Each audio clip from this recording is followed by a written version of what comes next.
Oh, we live now?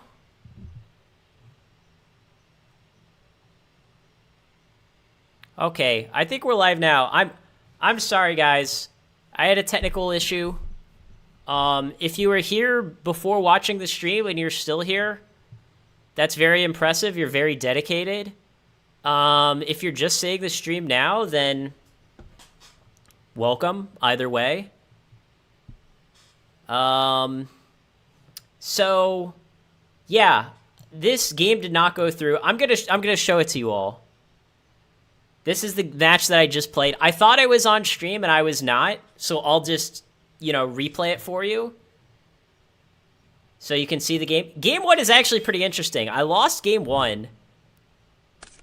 It's possible that, I could have won, though, if I had played it differently. I don't know. Maybe not. I don't think I could have won, but it's still a good game.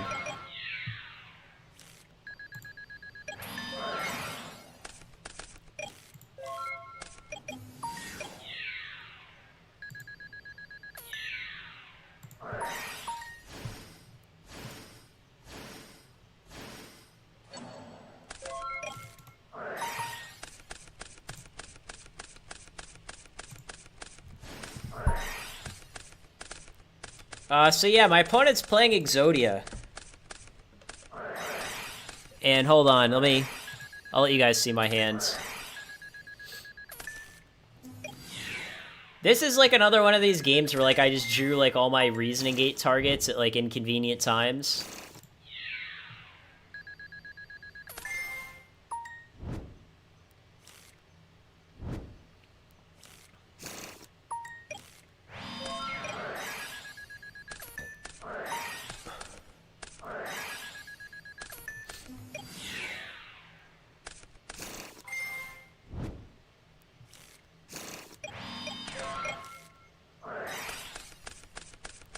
So yeah, here I was kind of stuck. He calls level 8 correctly. And I realize here I have to get rid of my own Air Knight, or else I'm just going to deck out to its effect. Because he could just ram his monsters into my Air Knight and force me to deck out. So I decided to do this, draw a card, and then I tribute for the Set Fusler. And then he just rams his Emissary into my Jinzo. Searches the last Exodia piece, reincarnations for the other one, and kills me. And I noticed some people, games like this are frustrating because it's oh, I lost to a tier 3 deck. I mean, that's just how it goes, right?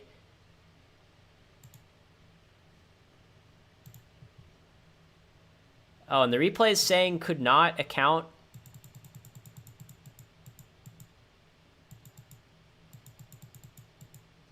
Okay, well, the replay's stuck. The replay's stuck for some reason. But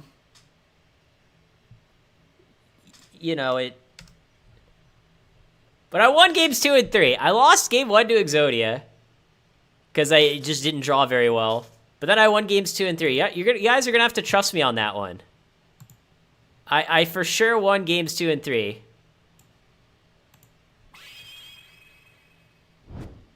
All right, you'll see here in the record that I did win. I did win the match. So we're 2 and 1 now. 2 wins, 1 loss. The only loss was basically due to being forced to concede because my keyboard stopped working. I did fix the keyboard, by the way. Just like I thought, it was a software issue. I basically had to uninstall my keyboard. It's a long story. Anyways, let's get to the next game. Let's get to the next game.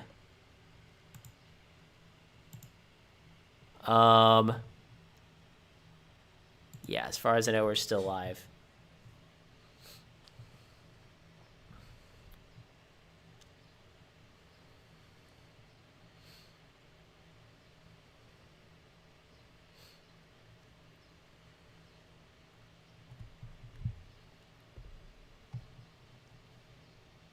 I'm not sure why it's taking so long.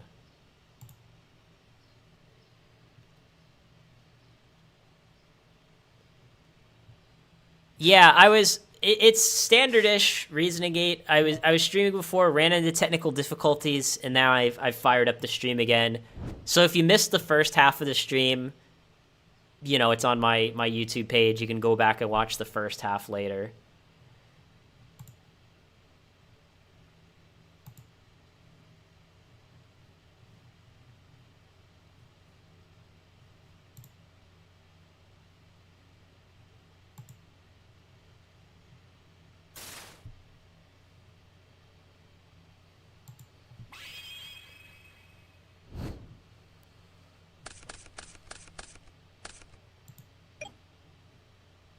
This hand's fine. It's not the best hand. It's not the worst hand. It's kind of a medium hand.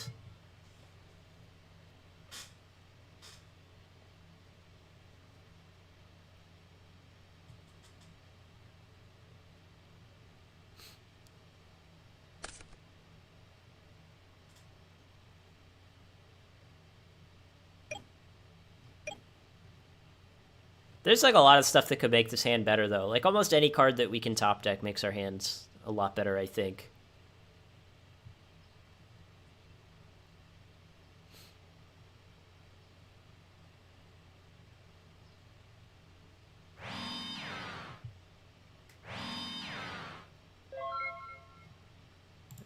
Sure, we'll just end phase kill this.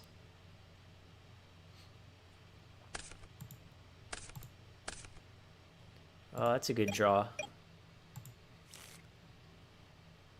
Yeah, like I said, almost anything we can top deck makes our hand a lot better. One of the things, you know, that I discussed at the beginning of stream is like the whole MST versus Trunade debate. And it's kind of one of those things where you keep track, like, hey, do I ever wish this MST was a Trunade? Do I ever wish the Trunade was an MST?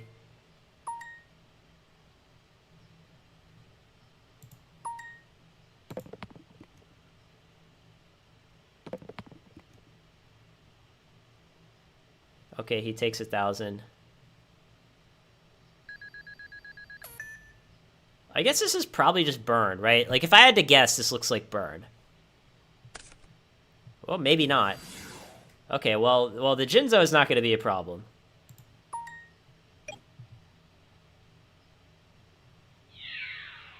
I definitely don't want to take damage, though.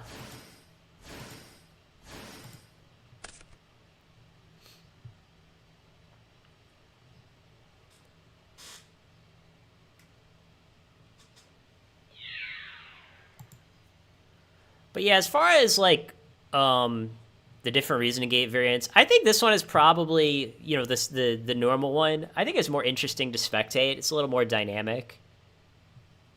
The machine build is definitely good, too. Like, in a meta that is, like, a lot of Chaos Turbo, I think the machine variant is better.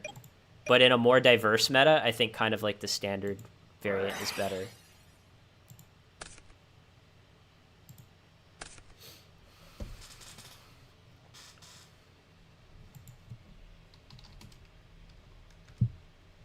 My opponent needs to gain 1,000.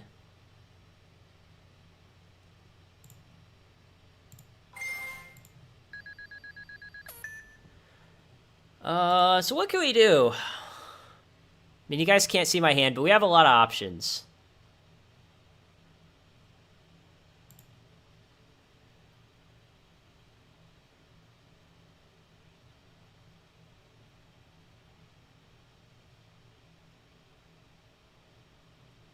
I don't know. We'll just monster gate this and just kind of see what we get, and then depending on what we get, like, we can then decide what we want to do from there.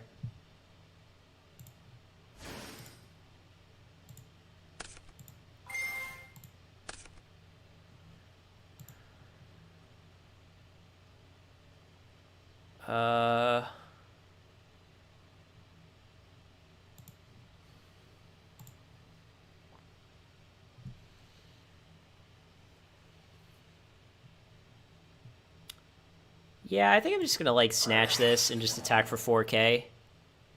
I think that's a fine plan. I mean, our opponent can, like, break or kill the snatch, but even if he does that, it's like we still have a board.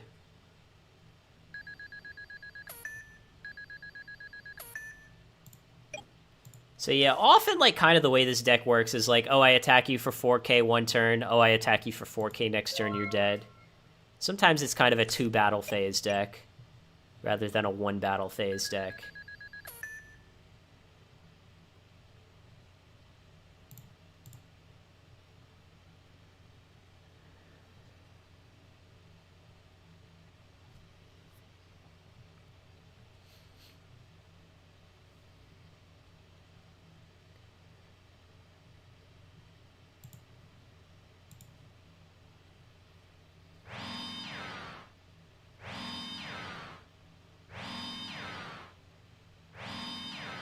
I mean, that's a lot of back rows.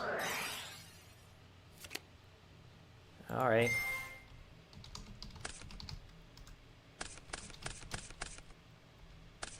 I don't know. I guess his deck is like Jarburn. Getting rid of BLS is nice. I definitely don't want to see a BLS. Oh, whoops.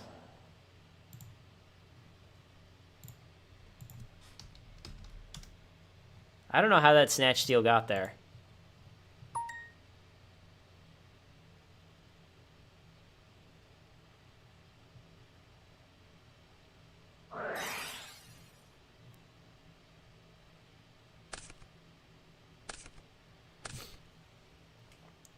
But yeah, if this deck is like Empty Jar, at a certain point we kind of do have to be concerned about possibly decking out. You know, if this is... I mean, I don't think his deck is Empty Jar. I think it's like Jar Burn. But like, you get what I'm saying, right? Like enough Morphing Jars and Cyber Jars, eventually we will just deck out. Like, that is an actual thing. Note that our opponent already normal summoned this turn. His normal summon was the Morphing. It's weird that he's playing Cross Out. I guess his deck is just like, play some jars, hope I get lucky. I mean, maybe it's kind of a meme deck. Yeah, that's fine. I'm not really concerned about him snatching Jinzo. I don't really think we care about level 6s. What he could have done was he could have like attacked a goat token and then gone into Ojama King.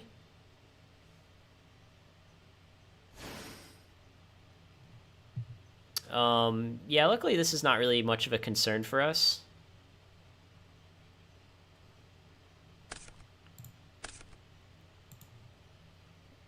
We have like a lot of good stuff. We've got Churnade. You know, we got Sork. We can definitely make a lot of stuff happen. One thing we could do is you can even go meta into Thousand Eyes, take your Ryu Senshi, Churnade, bounce the Ryu Senshi back to your hand, and the next turn we can take something else with Thousand Eyes. Like, that's kind of a fun thing you can do. I mean, what I'm going to try to do is just kill him.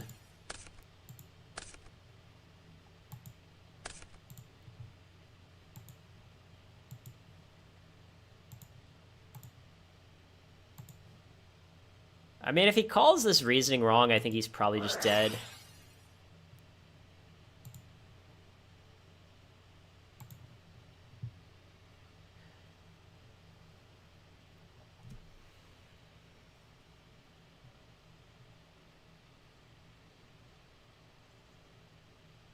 Yeah, I mean, I would say overall, like, the odds of us winning this turn are more than 50%, and even if we don't win this turn, we probably still are in a great position.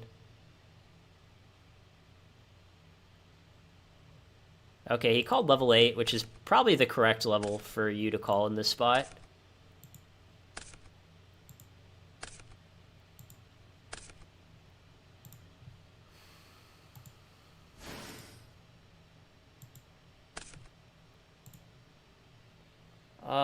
So now let me think.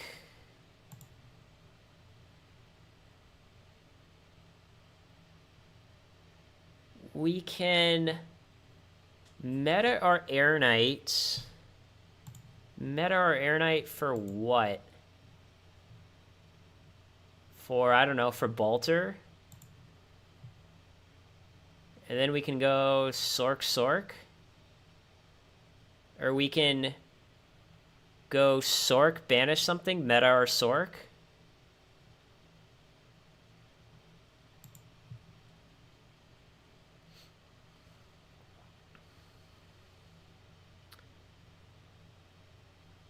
Yeah, the thing is, I want to kill him. And 46 minus 7. 46 minus 7, 39.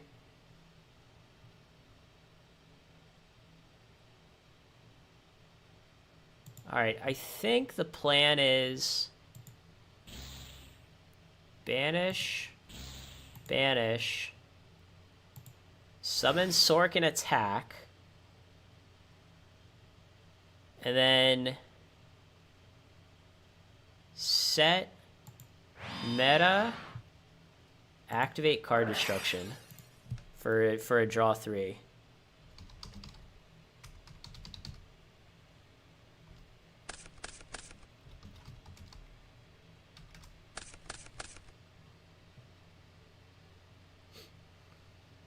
Okay, and now it's game. I do want this card destruction to resolve, though. I want to see the cards that he's discarding, so we have that info for next game. He's playing 3 Tsukiyomis? What a lunatic.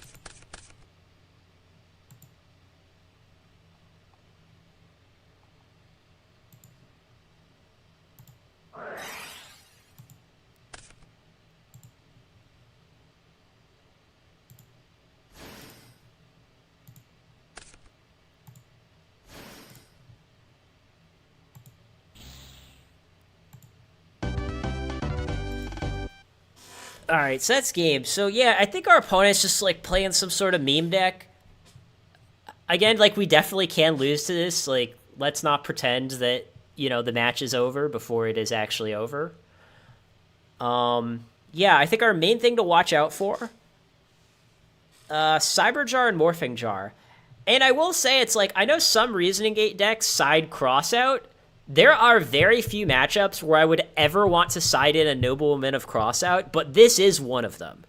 Just something to note for the people that are thinking, oh, maybe I'll, like, change something in the side. This is, like, the one matchup where I go, oh, you know what? If I had Nobleman of Crossout, I would really like to side it in here. Okay, he said GG got to go. So I guess he had something else to do. We do count that as a win, guys.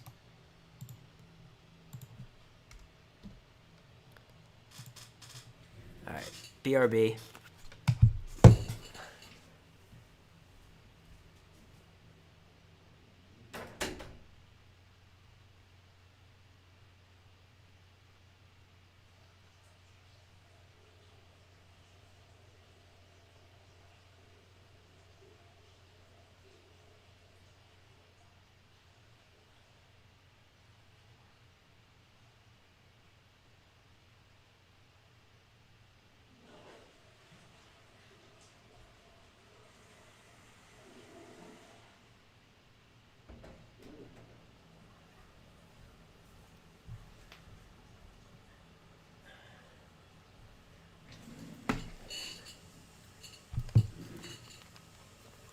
Yeah, the keyboard thing was a software problem. So, I mean, I can show you what I had to do, but basically I had to go to devices, and I had to uninstall the default keyboard, because it was registering phantom key presses, and then by uninstalling it, well, that just means no more phantom key presses. So, yeah, it's a long story, but I fixed it. Anyways, we're 3-1. Here's the list, because I know someone in chat was asking. I do think, by the way, because like people were, I don't know, you definitely had some doubters in the comments of my post on YouTube saying like, oh, I don't think this deck is gonna win very much. And like, just to be clear. So this is like my win rate overall in GOAT format. It is about, it's like 74%, right? If I had 150 wins, then my overall win rate would be exactly 75%. I don't have 150 wins, so it's actually 74%. In general, it's like, I think I could play almost any deck, and I would probably win about 75% of the time on Dueling Book Ladder. Like, again, I think a lot of people think that the gaps between, like, the decks that win tournaments and the decks that don't win tournaments are a lot bigger than they actually are. Like, if you think, just hypothetically, you say, oh, I think Chaos Turbo is a better deck than Reasoning Gate, okay, you're allowed to have that opinion, but it's not a lot better, right? Like, it's a little better. Whereas I think some people just think that, oh, there's this big gap between a deck like Chaos or Warriors versus a deck like Reasoning Gate. There's not, and if you're good, you're going to get around the same win rate with both of them. right? Like, we could debate whether, well, I think this deck would get 80 versus 70 versus 75, but it's all going to be in that ballpark. And, like, I know some other creator, I guess, did, like, a stream challenge with Reasoning Gate, and I'm not familiar with, like, who that person is, so this isn't, like, a personal attack. But apparently he won, like, 61% of the time, so people said, well, he only won 61%, therefore the deck is bad. And honestly, like, I would win more than 61% of the time with almost any deck, right? Like, even if you gave me something that was, like, very mid, I could probably win at least 61% of the time. So in that case, I don't think the deck was the issue, if I'm being honest.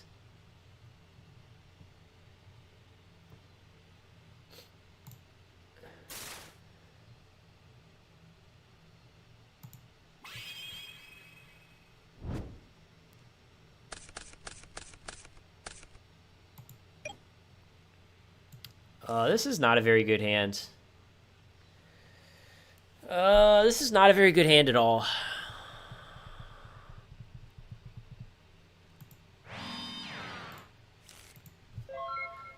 And it's also, like, the other thing, too, is, like, people say, oh, once you get to a certain rating, you're going to start losing. I mean, obviously, like, at higher ratings, you will lose more. But I don't think it's going to be a big difference, right? Like, yes, there might be this tiny difference. But, like, for the most part, you win or lose just based on, you know, on how well the deck draws. I mean, some people might be able to, like, call levels on Reasoning better than others. Oh, he called level 2. He thinks we're on Stein. Needless to say, his level 2 is not going to be correct. I think he's going to be a bit disappointed with this level 2 call.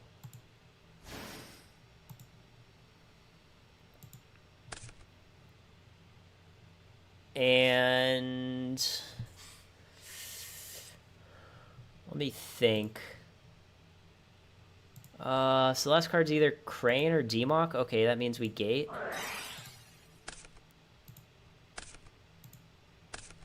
It is going to be, like, a little annoying, again, if we just mill, like, our entire deck.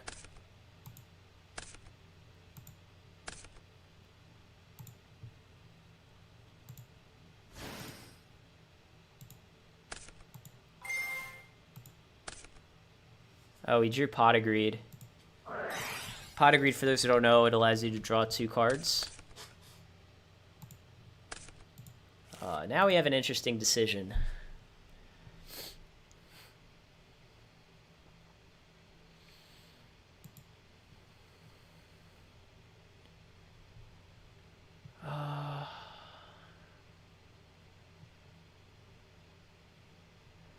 I think we probably win.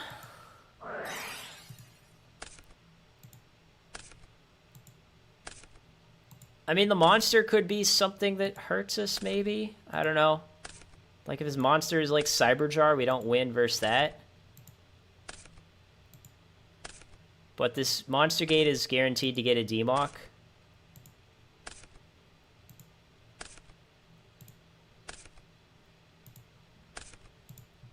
Alright, now we're forced to try to win this turn. I was really hoping, like, Demock would not be the last card.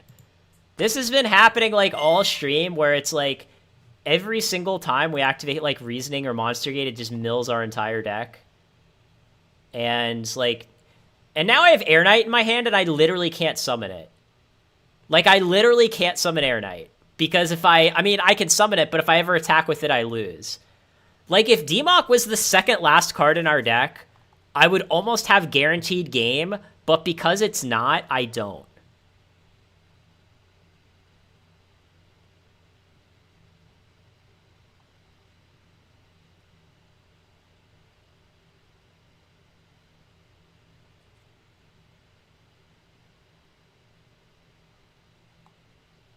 We can get back Pre.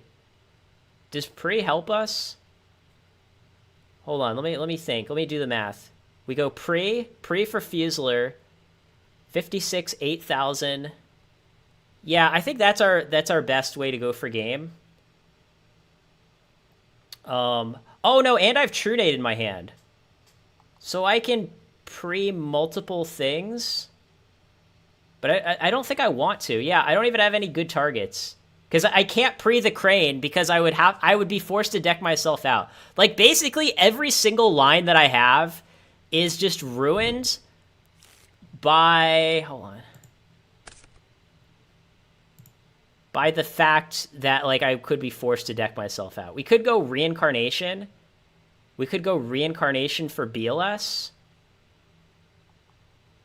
Probably Reincarnation for BLS is the best line.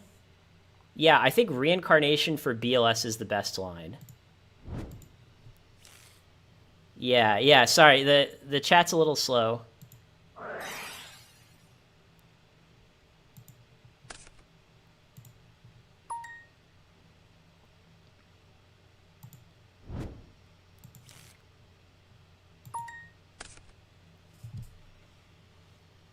I mean, with this line, we do lose to Spy, but there's just nothing I can really do about it.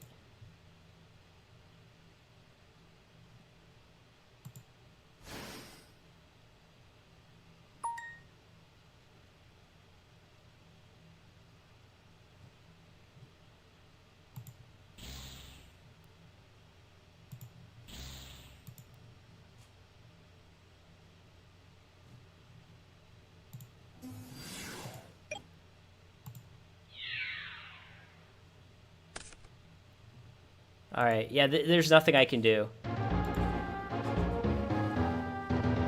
Again, like, if the Demok was not the last card in our deck...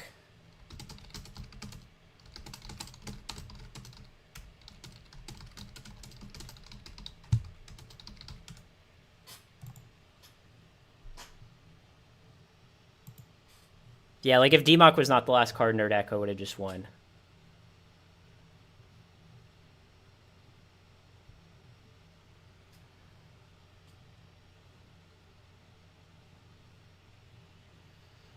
Yeah, and he's like, he's laughing in chat, like...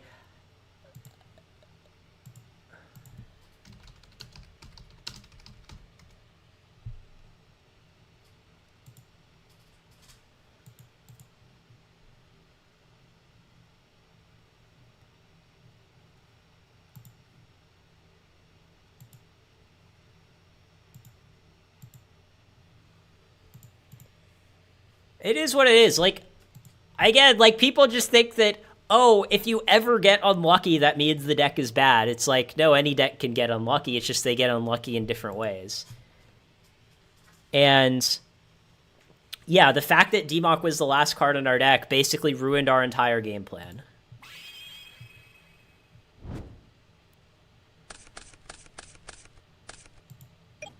This hand is good.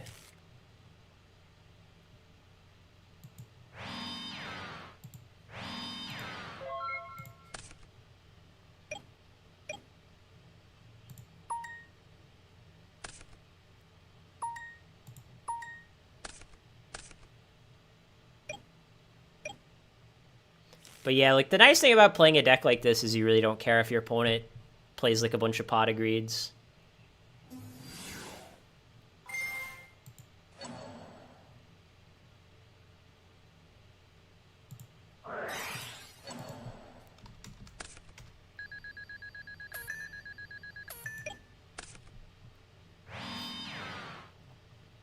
That's a pretty nice start to this game, because our opponent used his normal summon, he took 16.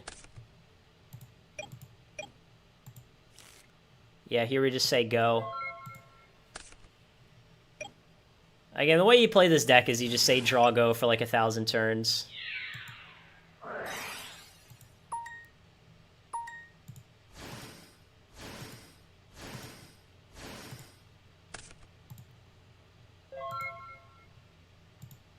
Okay, so I guess he's not. For some reason, I thought he was on, like, Chaos.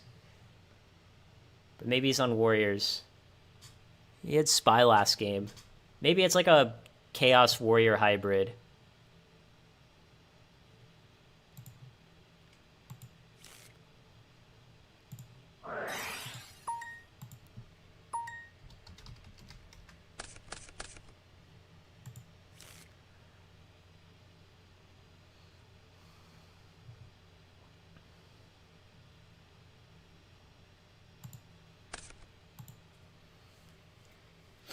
Now I have kind of an interesting decision.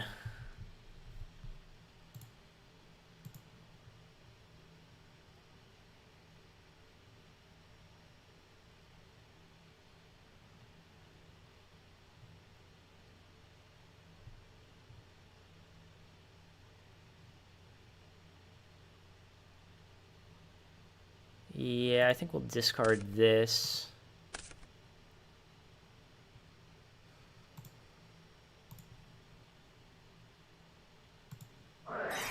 Then activate reasoning.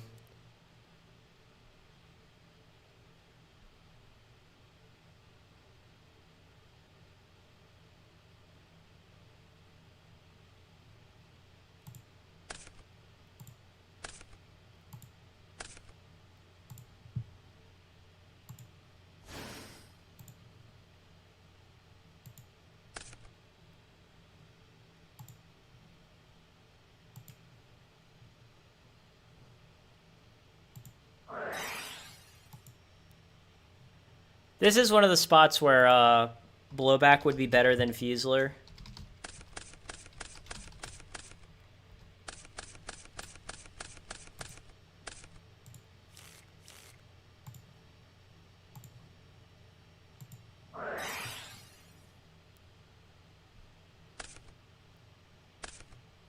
Okay, I have no idea why he did that.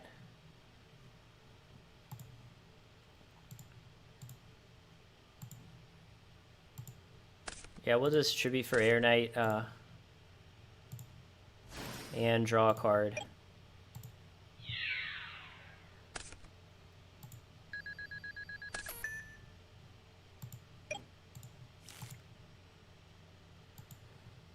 Tribe is gone. He could pre it.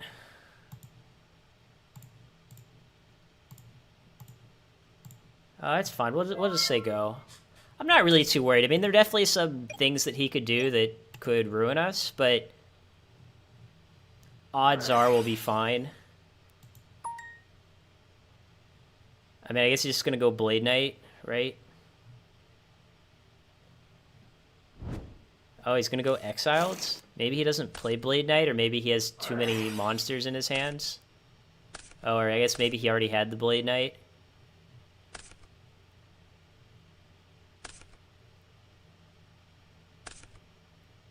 Why does he have double Crossout in against a Reasoning Gate deck?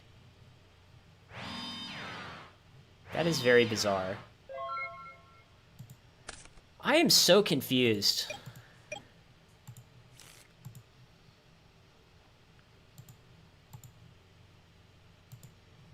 Yeah, and again, this is one of these spots, because again, we talked about this. This is a spot where MST would be better than True Nade. Obviously, the MST's gone. I mean, I stream when I get the chance. I don't know if I'd call it often, but I am going to be streaming a lot during the month of December.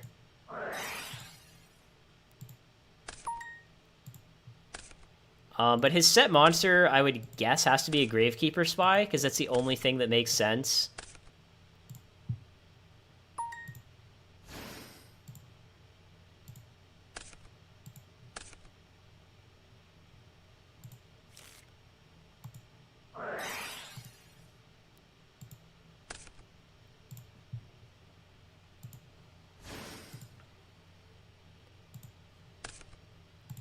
I'd say there's like a 90% chance that the set monster is Gravekeeper Spy, but for the 10% chance that it isn't, I'm going to attack with my Air Knight.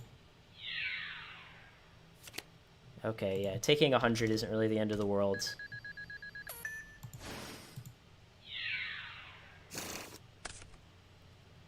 By the way, in this situation, the correct spy to attack is the first one, not the second one, because if he has Jowgen, then the Jowgen will kill his own spy. That's just... It's just something to note. It's something that people will often miss and think it doesn't matter which spy you attack. In this situation, it 100% matters which spy you attack.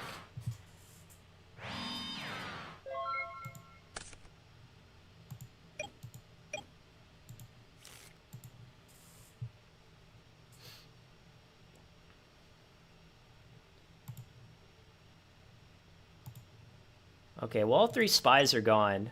We'll just, attack like this. His monster could be like Night Assailant, so we want the Jinzo to attack first.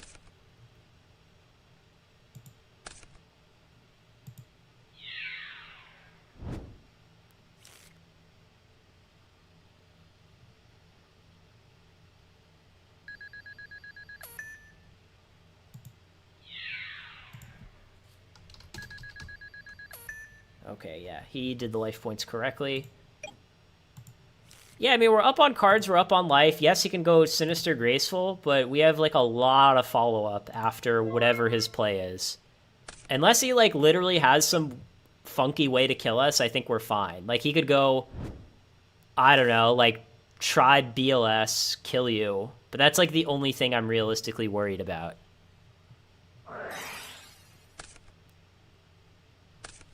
And when I say tribe, I mean, you know, like, pre for tribe. Drop BLS, kill you.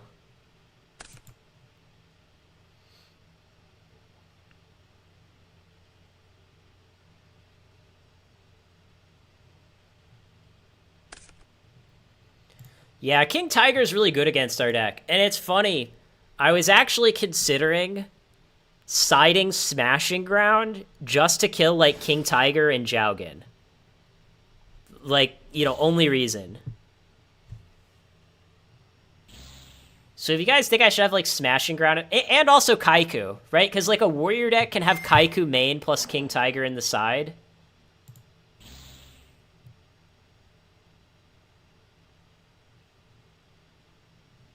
So yeah, I was considering, like, just putting Smashing in the side just to handle King Tiger, Kaiku, Jowgen.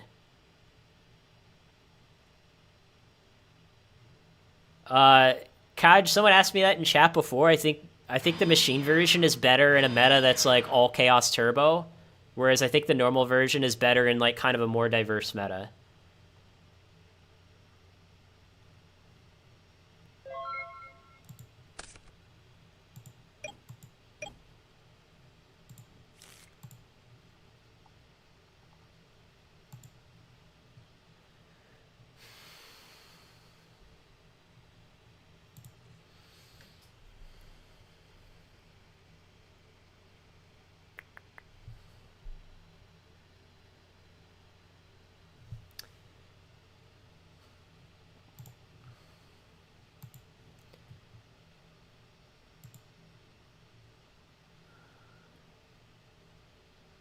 So our only Reason Negate target left in our deck is one Sacred Crane, I think.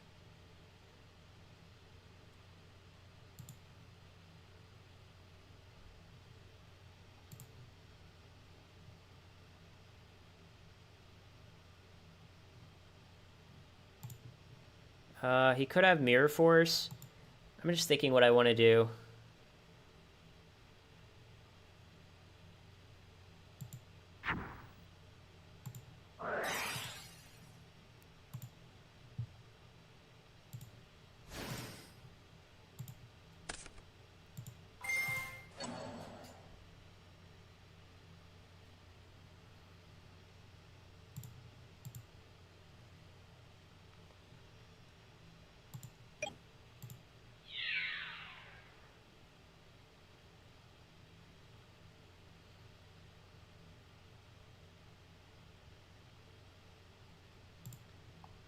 Unfortunately, our ring is gone.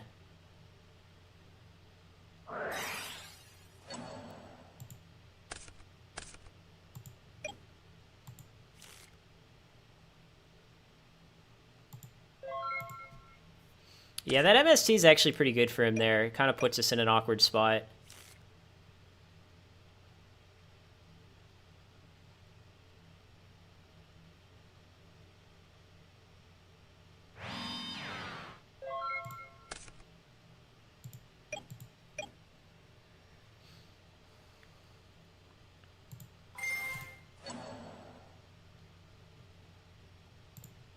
Oh, it's Blade Knight. And yeah, again, we're putting, like, such an awkward spot here where it's like we only have one gate target left in our deck. And, like, if the Sacred Crane is, like, the bottom card of our deck, we just lose.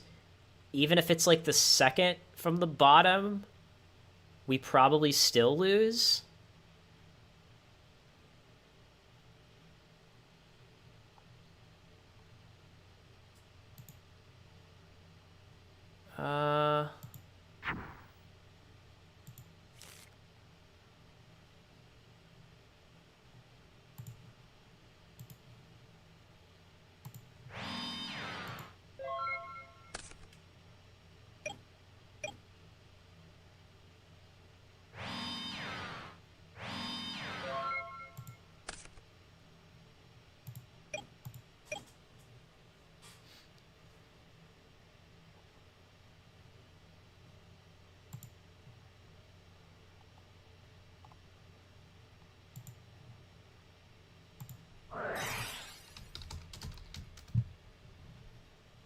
Yeah, if this call goes through, the game's over.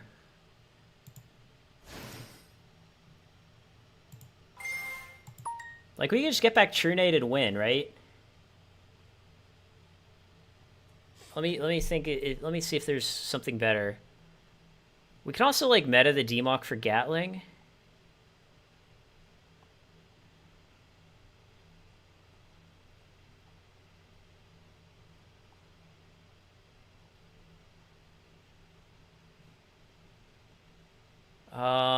Do we have Heavy, actually? Oh, Heavy will be good. Oh, yeah, Heavy's gonna be really good.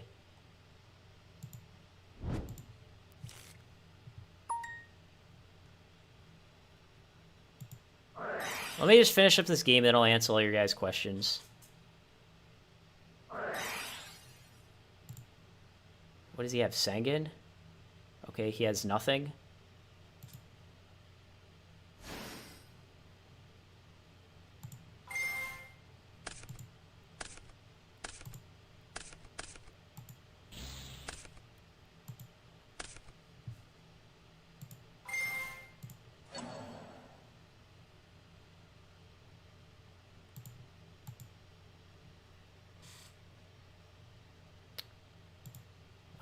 And then...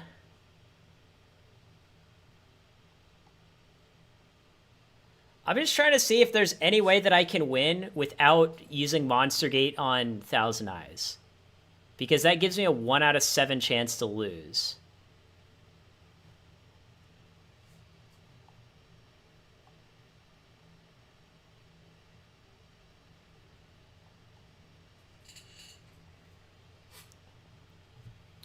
What I can do is I can go Defusion for DMOC, get back meta,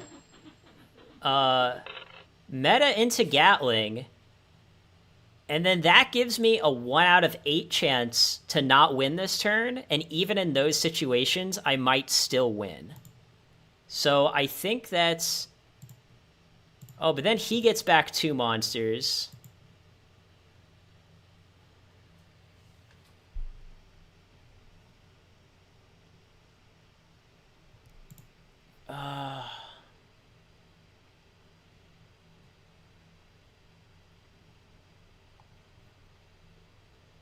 So let me think. If I hit exactly 1, boom, boom. Yeah, we go Defusion.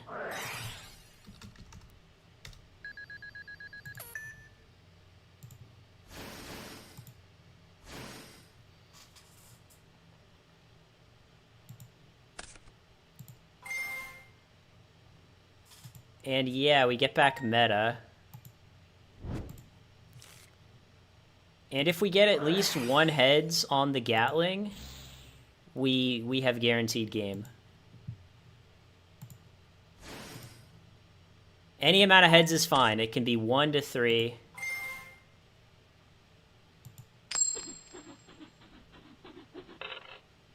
Okay, I have game because I flipped to heads.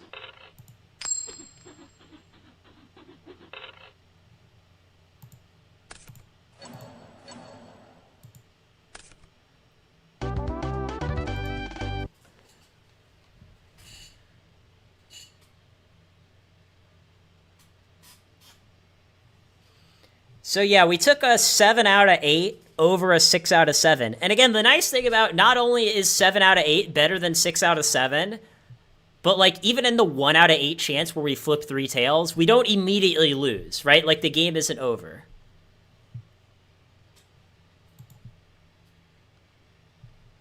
I guess we probably don't want mind control since he seems on like a warrior-ish build.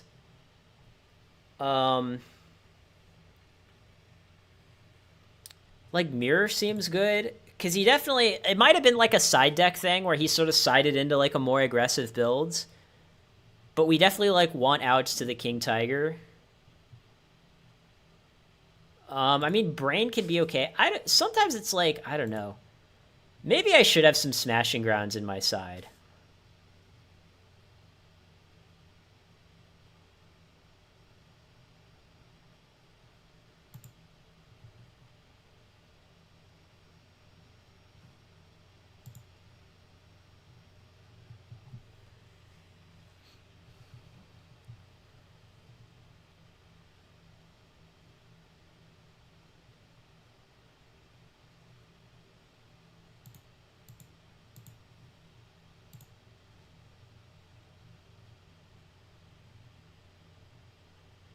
I'm just thinking what we're sighting at for the mirror.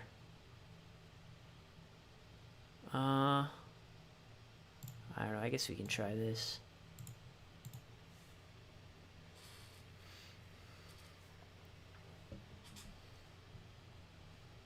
But yeah, I don't like Air Knight too much in this matchup because his deck is like a bunch of Spies and Blade Knights.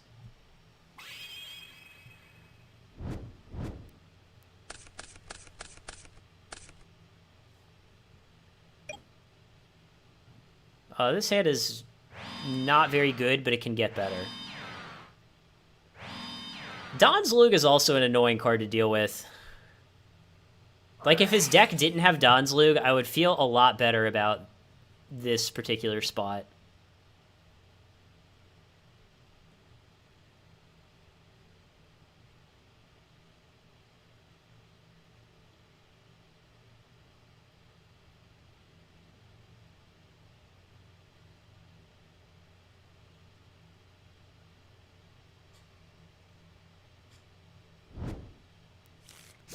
Maybe he's watching the stream, because he, like, thought for a long time and then added Don's Lug. It's kind of funny.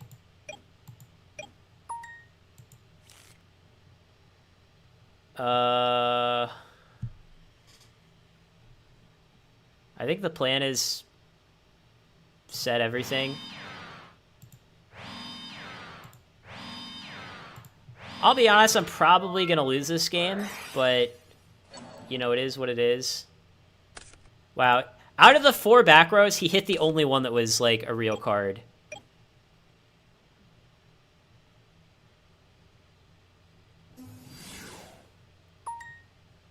Yeah, we're just gonna lose now. My plan was for Don's Lug to hit one of the cards in my hand and then pre it back. But, obviously that's not gonna happen now.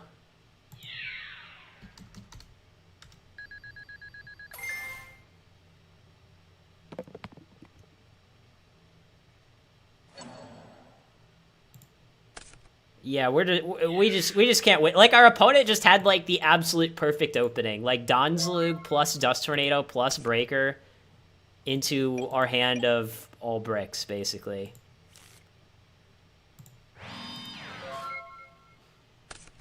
But yeah, the issue with Magical Marionette is that it's a dark and Air Knight's a light. That's basically the entire reason you play Air Knight. If you were to cut Air Knight for something, it would actually be Zaborg.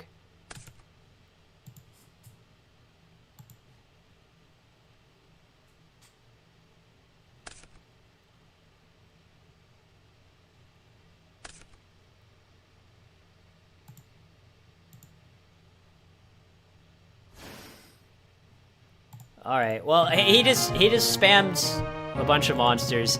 It is what it is, right? Like, sometimes you just lose those games.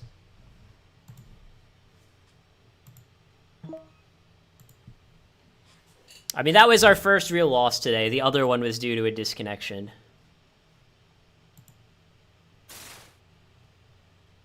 And Warriors, admittedly, like, you know, I did say Warriors is probably, like, one of the hardest matchups.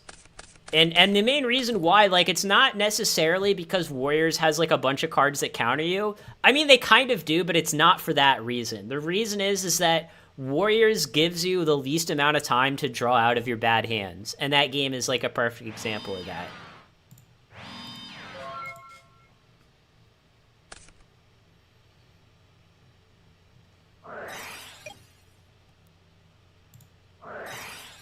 It's funny, every time I set 2, they have Heavy Storm. Today, at least, every time they've had Heavy Storm.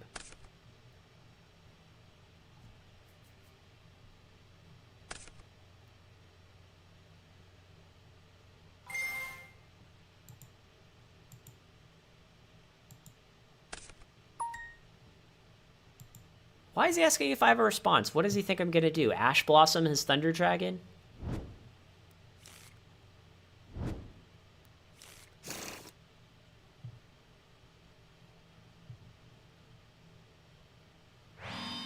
Okay, well, he didn't have Tribe, so we're fine.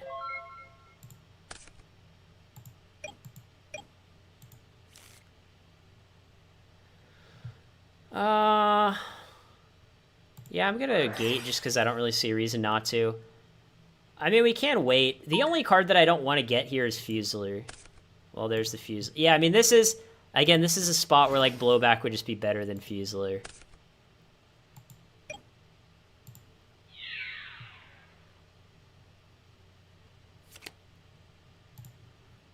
Okay, well, Heavy Storm is literally going to do nothing.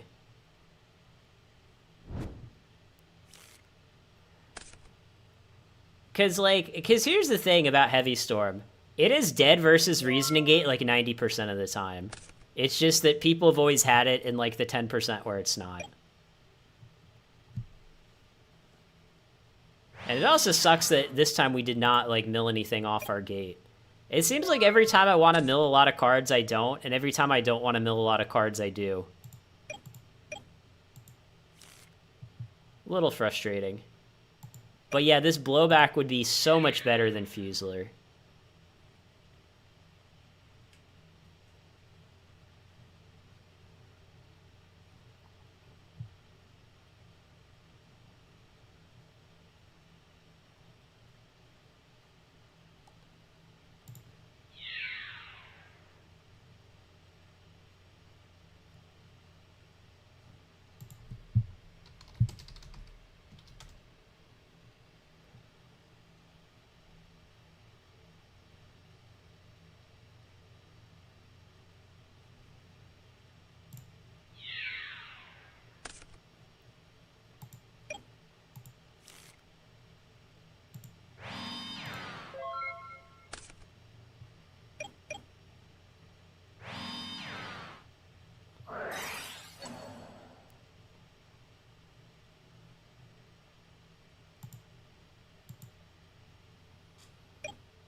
Well, this is a little awkward here. You know, I know I tell people not to just, you know, to wait to summon all your stuff in one turn, but this is going to be one of those games where I'm going to not take my own advice.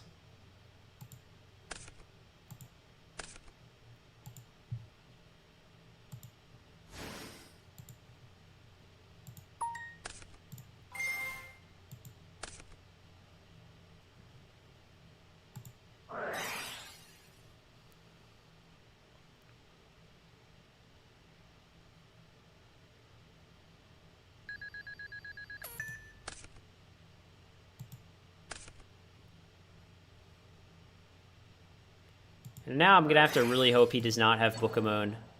He could very easily have it, especially if he runs 2.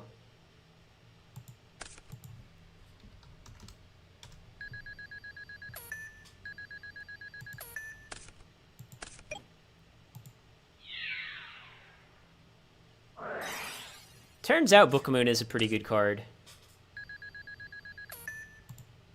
But he did not have it in this particular case. So we know he has Heavy. And then he has a card set that I still don't really understand what it is. Like, it doesn't seem like it's Raigeki Break. Doesn't seem like it's Jar. Doesn't seem like it's Dust Shoot. Doesn't seem like it's Torrential. I mean, maybe it could be Torrential. He still has Heavy in his hand. Basically, I'm going to wait to set this Goats until I only have one monster in play, so that way if he Heavies, I can chain it.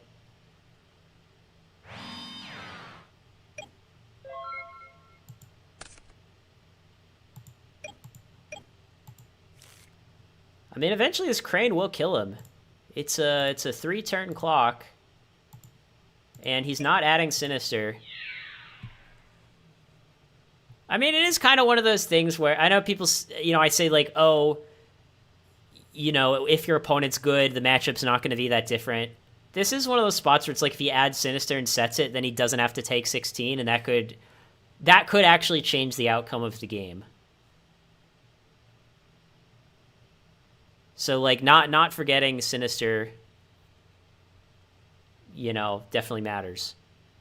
I got top 16 at Worlds. I went undefeated in Swiss and then lost in the top 16.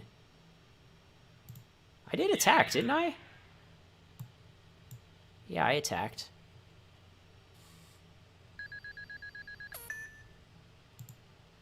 Yeah, I've thought about it.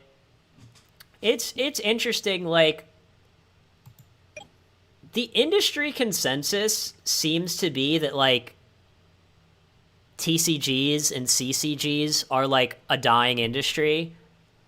And it has to do with the fact that, like, oh, it's hard to make a profit and, like, people don't have the attention span to play a long strategy game. It's kind of the old argument of, like, oh, why would anyone play, like, a TCG when they can just watch TikTok? I'm not sure if I buy that argument or not. Like, if I'm being totally honest. Like, I think the argument has some merit, but often I think those arguments are, like, over-exaggerated. Like, do people just need, like, you know, dopamine, like, 24/7? Like, just shot straight into their brain? Like, is that... Because, like, people play other things, right? Like, say you're playing... I don't know, like, say you're playing some sort of other video game, right? Like, say you're playing, like, League of Legends or Marvel Rivals or whatever the hell people play those days. Like, those games last longer than a fucking TikTok reel, right?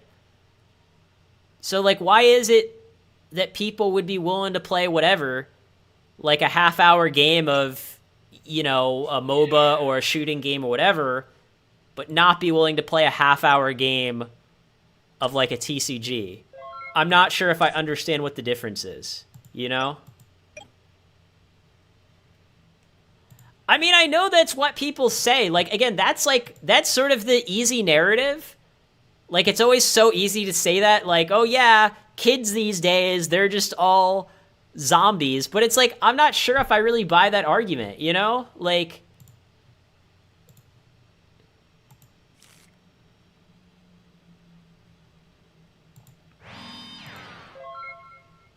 I don't know, I often think that, like, in general, like, sort of with the media, like, there's a narrative, and whatever the narrative is usually true to a large extent, but people often, like, exaggerate to the extent that a particular narrative is true. Right? Like, I'll give you, like, kind of another example. Like, AI, right? Like, obviously, if you haven't been living under a rock... You know that, like, AI is, like, all the rage. And people are just acting like, oh, yeah, we're just all gonna be unemployed and we'll just all have, like, robots in our house next year. And it's, like, again, like, I think the narrative is always true to some extent, but the narrative is often exaggerated, right? Whatever it is, it seems that the narrative is always exaggerated. And again, with the whole, like, Gen Z... you know, is incapable of having an attention span longer than 10 minutes or whatever, it's like, yes, I think there's some truth in that, but I also think it's, like, greatly over-exaggerated.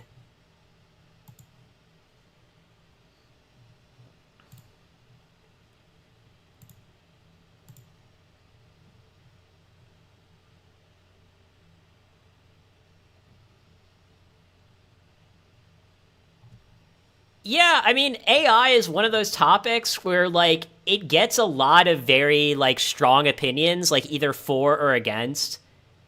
And with these things, the truth is, like, somewhere in the middle. Like, I do use AI to help me with certain things, but often it does not do what I want it to do. And really, of course, you know, when we say AI, we have to clarify what we actually mean. We mean large language models, right? That's what AI actually is.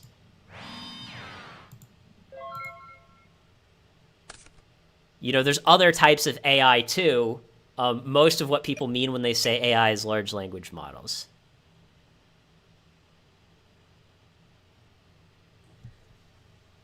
So the thing with Yu-Gi-Oh! Is, like, I don't know about Pokemon or Magic, just because, like, I haven't followed them for a while.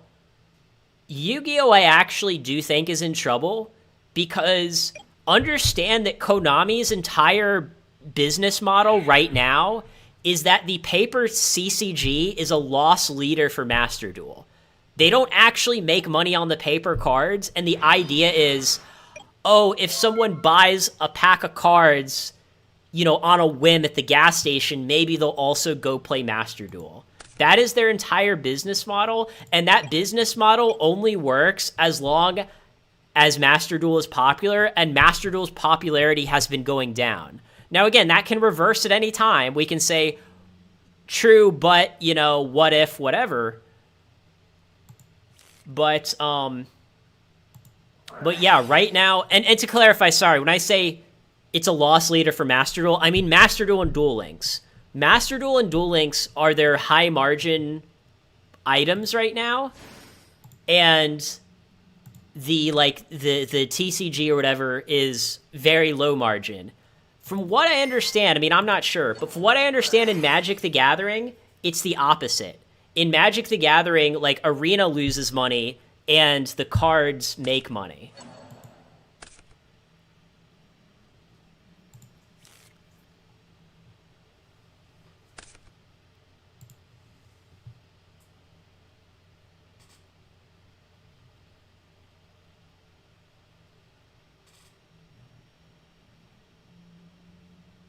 This is a little risky. Oh, no, that's awful, because he has Heavy Storm. God damn it. Now I need a card destruction to get rid of the Heavy. Sorry, I misplayed it, now I'm trying to make up for it.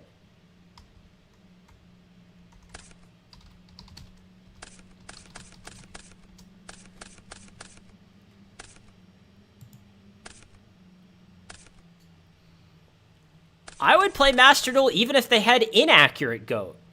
I'm putting the bar even lower than that. I would literally play Master Duel even if they had, like, GOAT format with some differences. Like, when they had the 2004 OCG GOAT format, I played it on stream. You can go back and watch it. It was actually, like, really fun.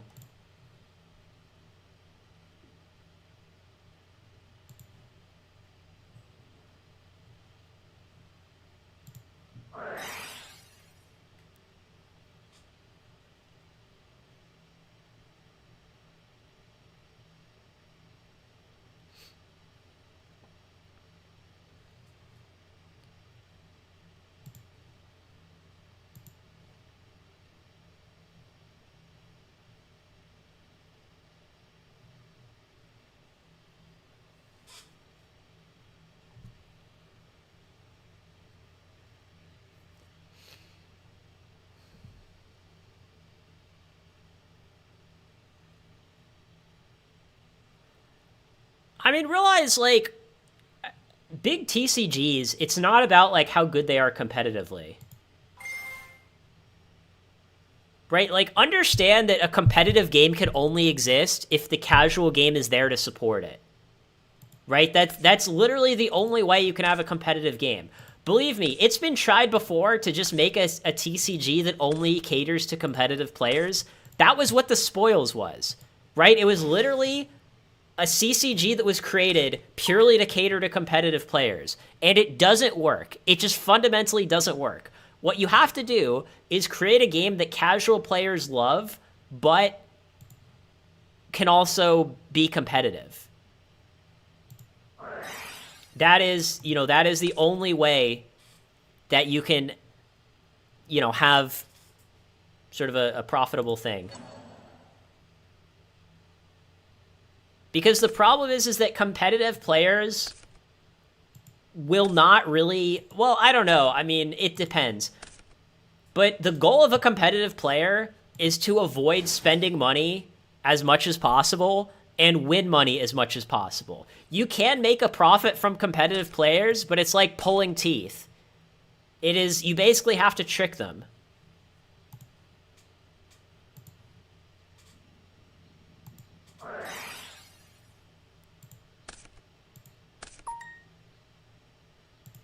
Did I normal yet?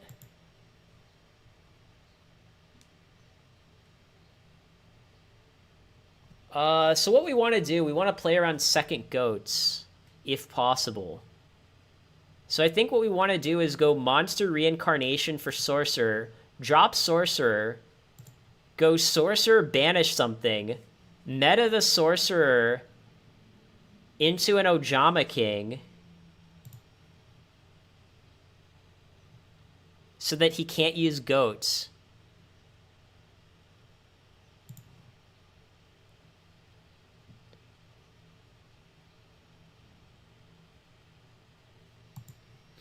And then Lightning Vortex.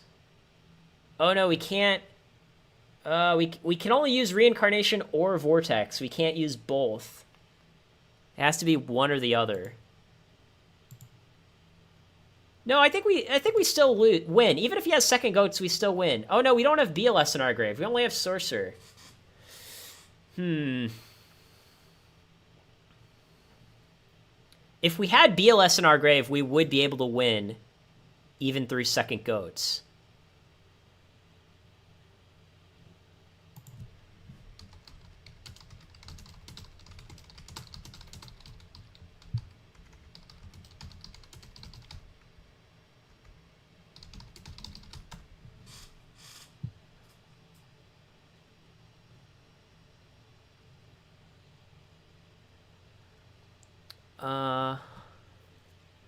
I think maybe we just go Vortex. Vortex, leave the meta in our hand and try to attack for game. And then if it's not lethal, oh well. I think that's probably the better plan.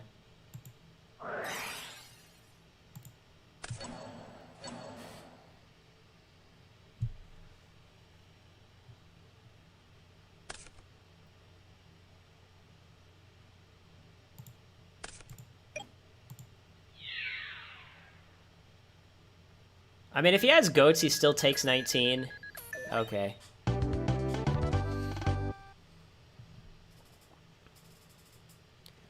Riftbound is only paper, right? Because I've heard of Riftbound. I don't know anything about it. I've heard people talk highly about it. But Riftbound is paper, not digital, right? If it's digital, I might actually try to play it, but if it's paper only, well, then I'm kind of shit out of luck.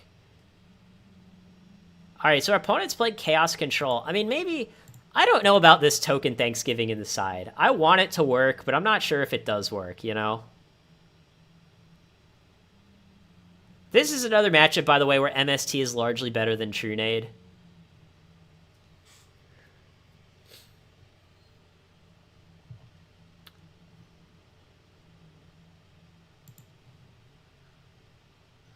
I don't know. We'll like try this, or maybe I'll side out card destruction.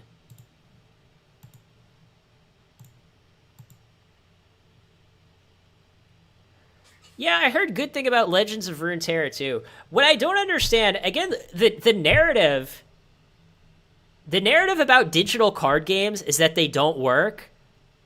Like the business model doesn't work.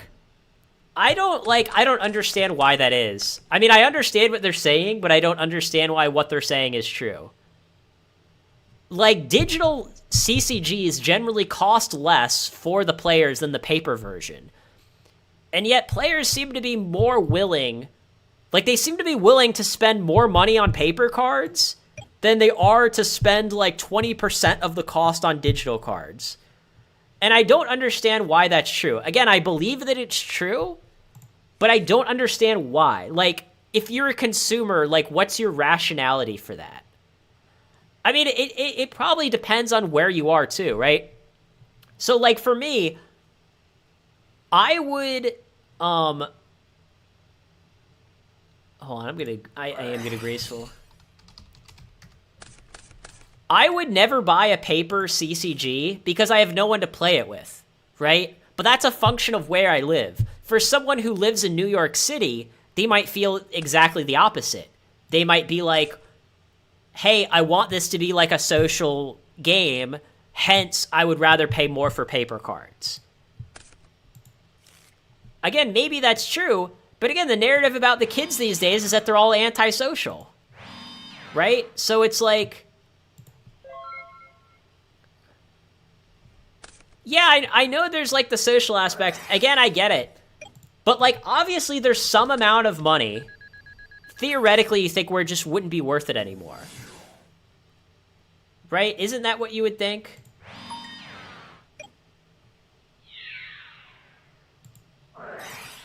Like, obviously, if it got to the point where to build a top-tier Yu-Gi-Oh deck, it costs $10,000, no one would play, right? No one would play if every single top-tier Yu-Gi-Oh deck cost $10,000. You'd just be like, well, it's not worth the money. So I think there is sort of this economic component of, like, the sort of the physical cards, that being able to hold the cards and being able to, like, meet up and play with people has value to them as a consumer. It's just a question of, well, how much value?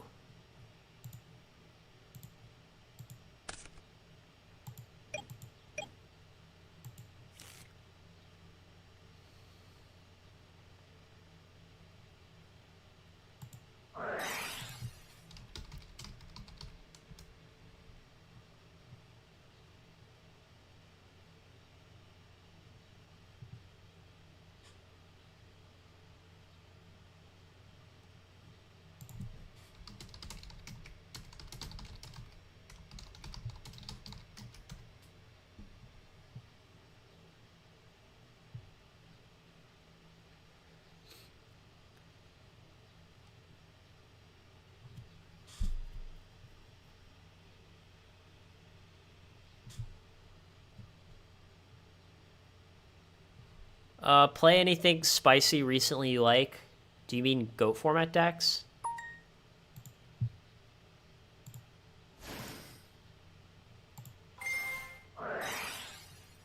Oh, he's actually just gonna torrential. That's interesting. I'm at 76. I think I'll just say go.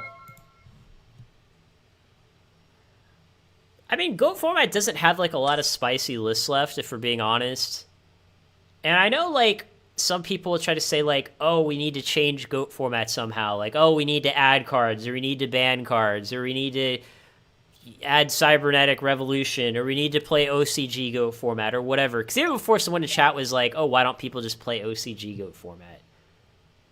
Like, these are all factors that could make GOAT format, like, 1% better, right? Like, if GOAT format isn't doing well, it's not, like, banning a card or adding a card isn't going to fix it, right? Again, it's not that these things won't help, but when the community focuses on things that don't really matter instead of focusing on things that do matter, obviously that's not a good thing.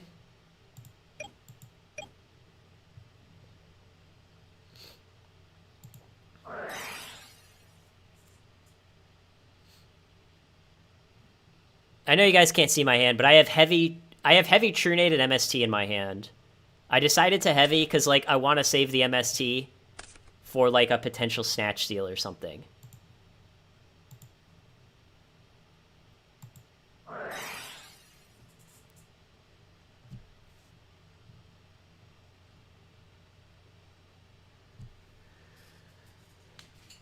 Yeah, TCG Master, your point about, like, IRL versus online with GOAT, I kind of agree with your point. I mean, that's how I think.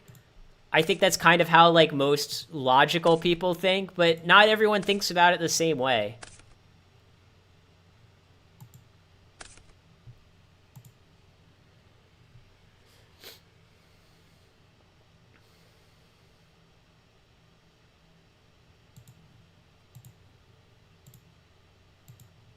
Yeah, he called level 8 and he got it correctly. I mean, we're gonna drop Sork. I just, I have, like, a Monster Gate in my hands, and I'm trying to think, like, do I want to Monster Gate the Sork? Or do I want to just kind of leave it there for a while? The problem is the Monster Gate doesn't really accomplish a lot. Like, okay, if I, like, meta my Sork into, like, a Fusiler, so what, right? Like, it doesn't really do much. Well, I get to attack for 24. I don't know. Is it worth it to, like, Monster Gate my Sork just to attack for more damage now?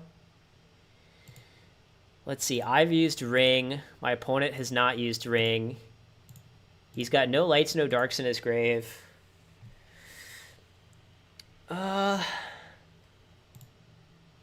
I have 3 scapegoats left in my deck, so every turn I have a 1 out of 8 chance to draw into scapegoat. If I draw into scapegoat, I will wish that I had saved my monster gate. That's kind of like the key thing.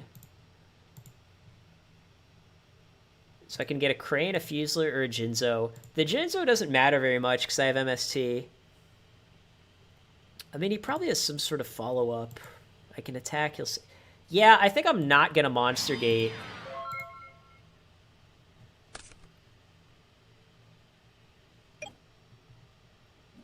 But it's very close.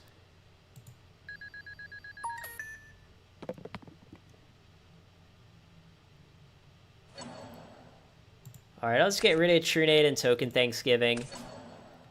I don't think this guy is stream sniping, if I'm being honest. I saved the monster gate in my hand. I have 1 card left.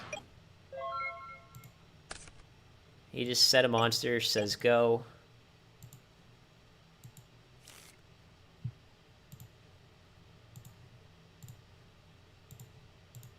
If it's Faith, he can get back Duo. I don't really care about that. He also kept in Crossout. I don't know why these people don't side out Crossout. I'm just going to attack. If it's Faith, it's fine. If it's Takochi, it's fine. If it's Spy, it's fine.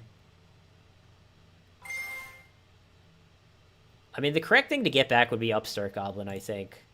I mean, you're definitely not getting back Crossout, so it's between Duo and Upstart, yeah. I mean, I don't mind just taking an extra 1,000 life here either, if I'm being honest. This is definitely anyone's game. This is really anyone's game here.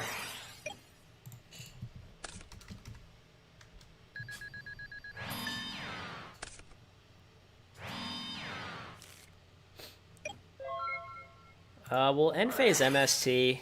I don't know, I guess we'll just hit this.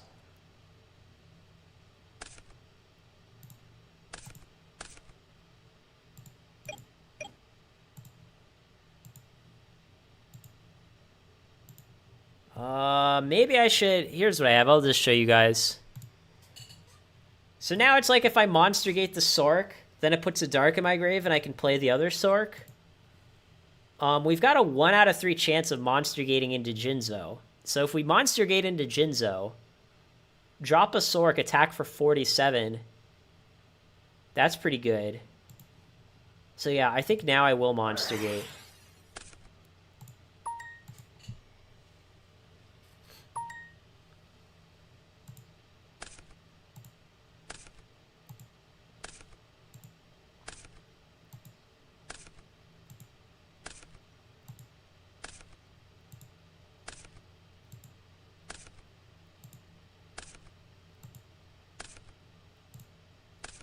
Okay, perfect. That was exactly what I wanted. I mean, he could have Goats here. Goats is definitely a real card.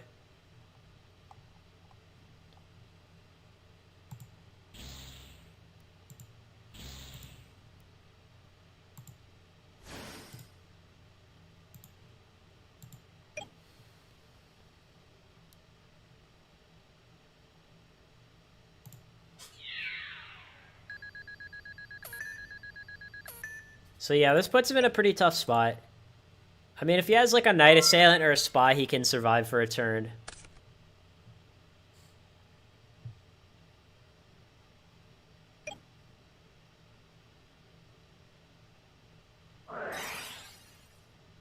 Okay. What, does he think that he can meta now? Okay, no, he doesn't. Meta is going to be tough. This does put us in a hard spot. I don't know why he didn't set the Goats. But let me think. We can use Sork, banish a token, monster gate. It's 50-50 between Fusler and Crane. Again, this is another spot where like I'd much rather have a blowback than a Fusler. I don't know. Maybe we should just cut the Fusler, add blowback back to our deck. But yeah, the main thing we're trying to play around is meta. If we could kill all 4 Goats in one turn, that would be nice. But I don't see any way to do that unless we monster gate into a Crane, and the Crane like draws us into something really good, like a Vortex. I don't know. Maybe it's our best shot of winning.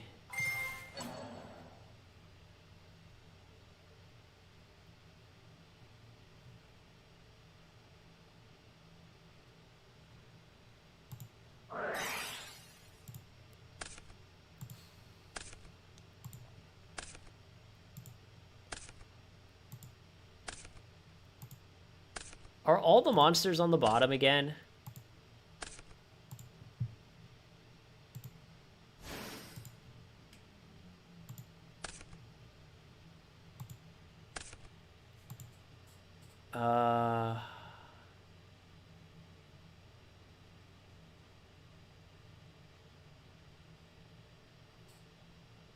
Alright, I think it's game.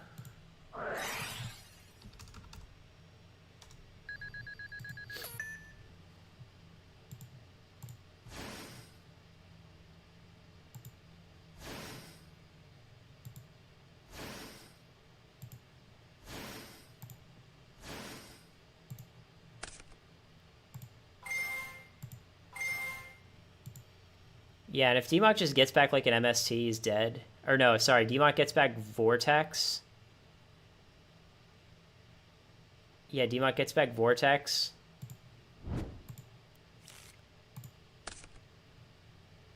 And then we just go Vortex.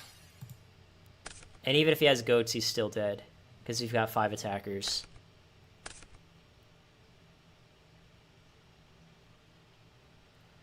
No, if he were to chain goats, he would not be able to summon off Defusion. So I guess that's why he used goats on his own turn.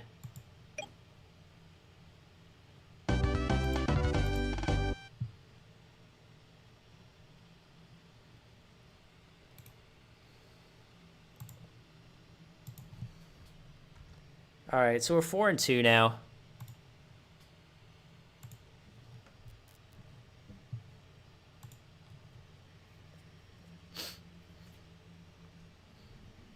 But understand what you can also do with goats is if he just activates goats in my draw phase, then I legally can't use Dimension Fusion that turn. Or no, I think I can. Hold on, let me read Dimension Fusion. Yeah, as many as possible. No, I still would be able to defusion. Yeah, I mean, understand if I attack with Air Knight, I deck out and lose. So, yeah, we're obviously not summoning Air Knight.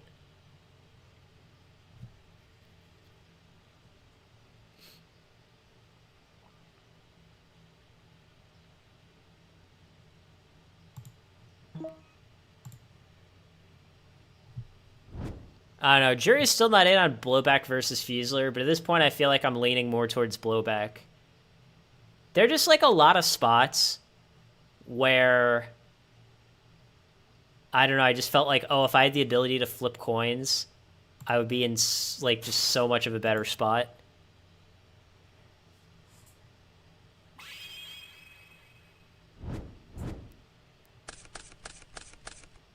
Oh, yeah, I mean, I guess, yeah, you can attack with Air Knight last.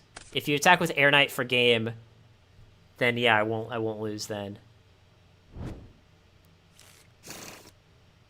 Oh, he opened double Thunder Dragon. See, guys, other decks can get unlucky, too.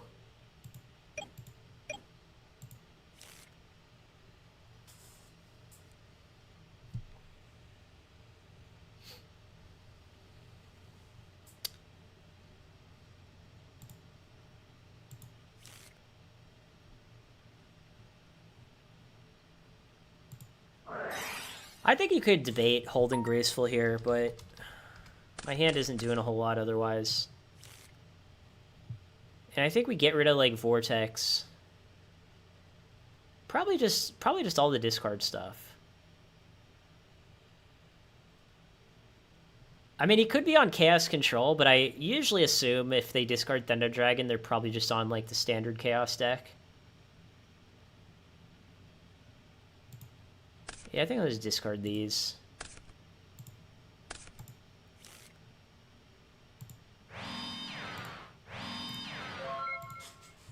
Yeah, the Graceful improved our hand a lot.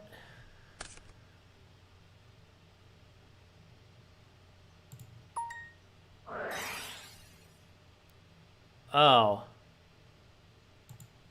Okay, well, this is...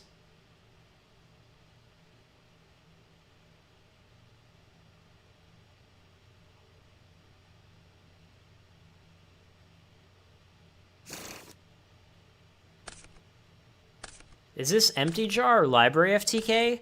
Or theoretically, it could be the old Noel build of Reasoning Gate that plays Thunder Dragon and Reload.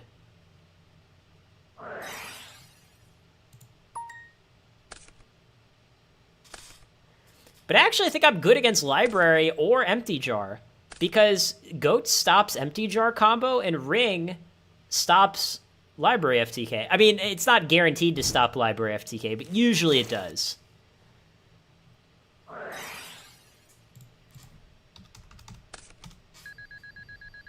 So he's got one Thunder Dragon in his hand and 6 cards that we do not know about.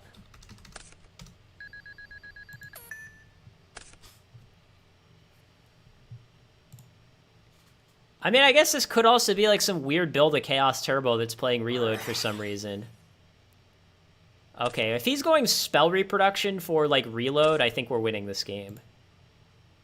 Yeah, and this still could be either Empty Jar. Oh no, he has Pot of Greed, I forgot. But yeah, this could still be either Empty Jar or Library.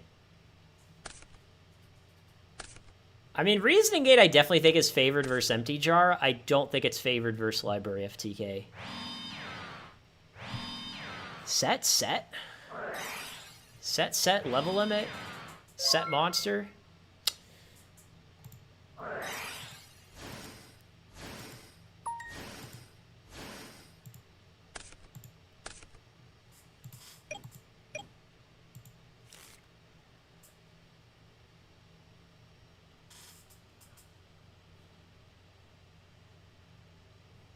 I don't know, I guess I'll True Nade.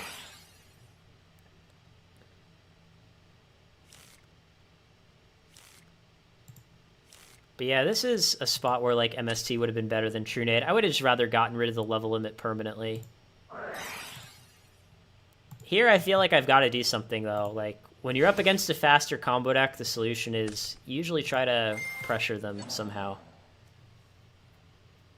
I hope this isn't Sanguine. No, it's Morphing Jar. Okay, so this is definitely Empty Jar then.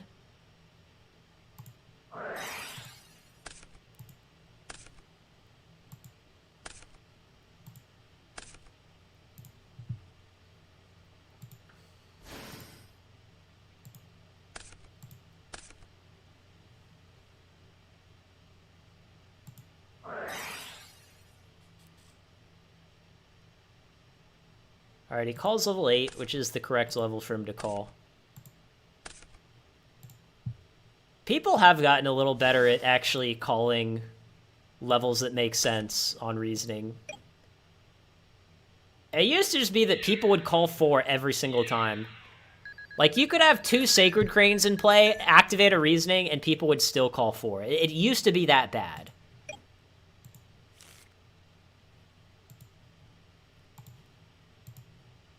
Oh, and now he cannot legally activate Shallow Grave, since I have nothing that I could get back with it, and my field is full. Yeah, I think, like, I definitely think it's a close matchup, but I think we should be slightly favored. I don't know, maybe if the Empty Jar player is just an absolute god. Maybe not. Even here, actually, like, it's weird. I wonder if this is set level limit. Because, like, if he activates level limit, how do we win? Right? Like, we just wouldn't be able to do anything.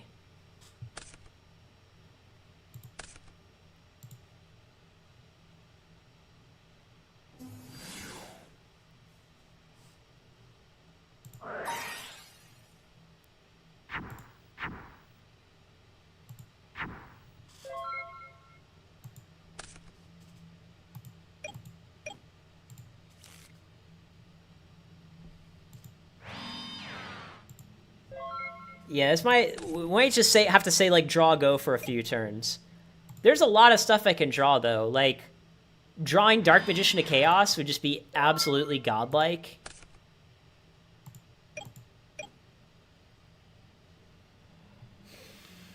Alright, now you gotta give me a sec. Oh, I might do something really crazy.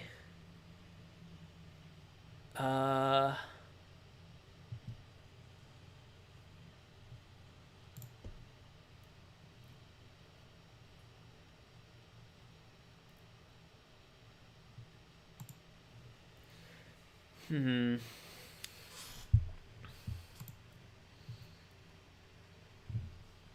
right. Let me think.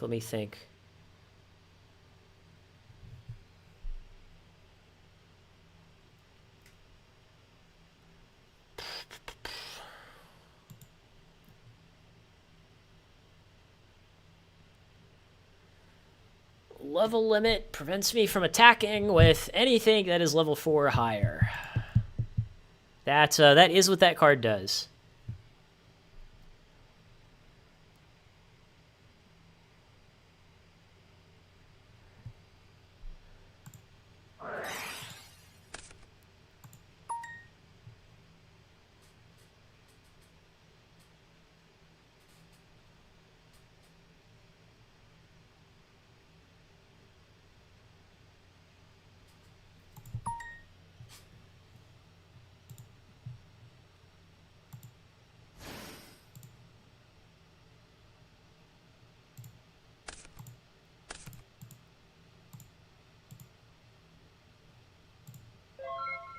Yeah, I'm just going to do that. Eventually, I think... I mean, he can book a moon and then combo off. That might be an issue. Oh, I just drew Dark Magician of Chaos when it would have won me the game had I had 2 things to tribute for it. Oh, that sucks. Hold on. I might still win. All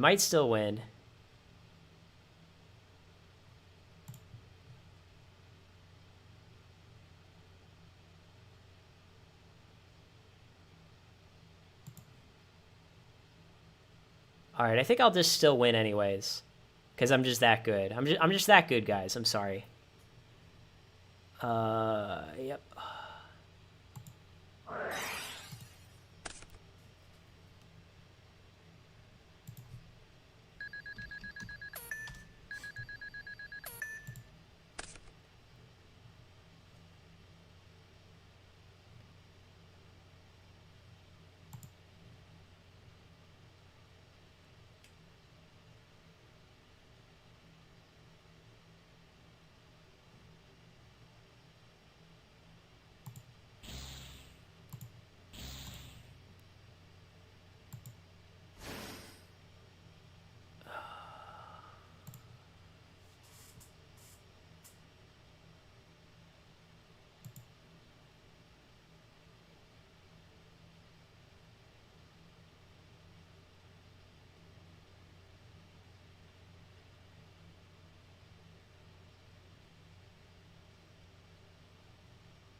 I don't think I have a way to win here.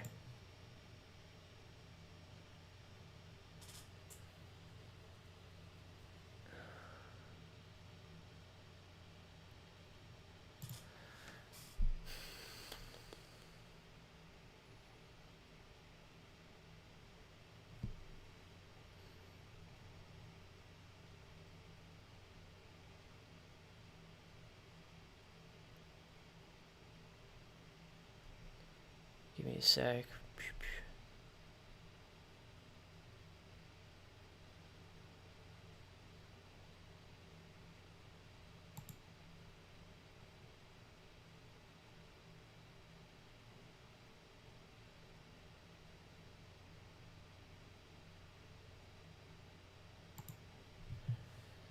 I think I'll just do this. Yeah.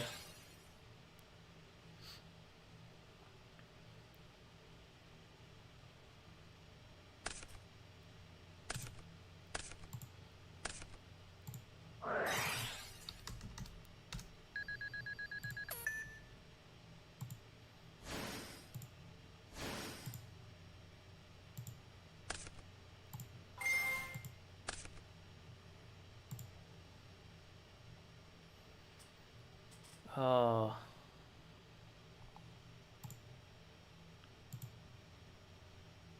One out of three. Yeah, I have a I have a 2 out of 3 chance to win, I think.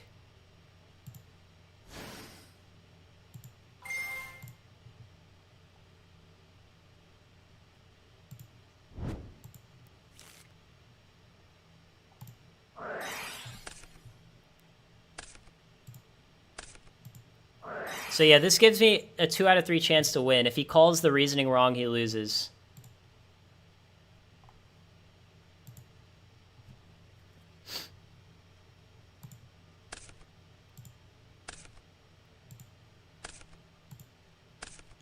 Okay, this game. Yeah, I'll take a 2 out of 3 for game 1 against Empty Jar.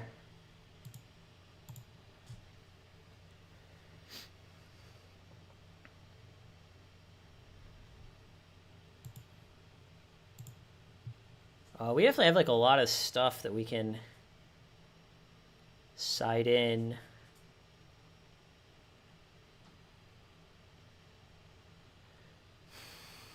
I don't think mind control is really doing much. I don't think brain control is really doing much.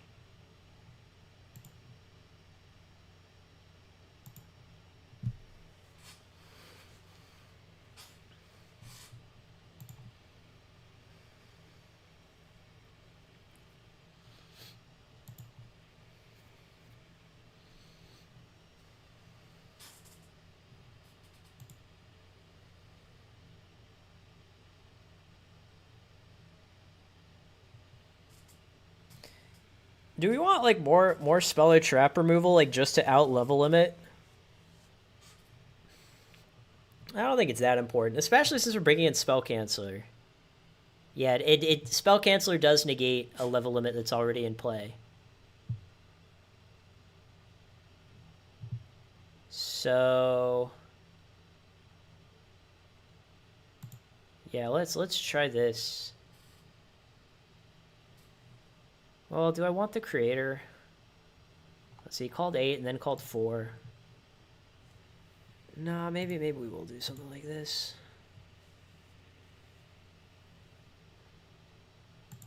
All right, let's give this a shot.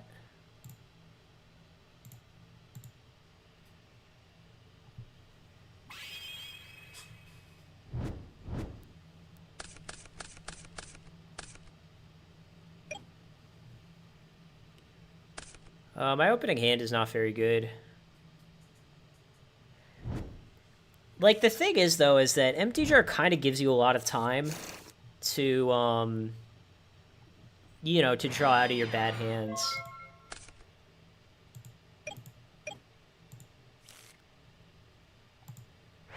Because the thing is if we just sit here and just say draw, go, draw, go, draw, go, like, he can't activate Shallow Grave, right? He can't activate Shallow Grave until a legal target is in our grave.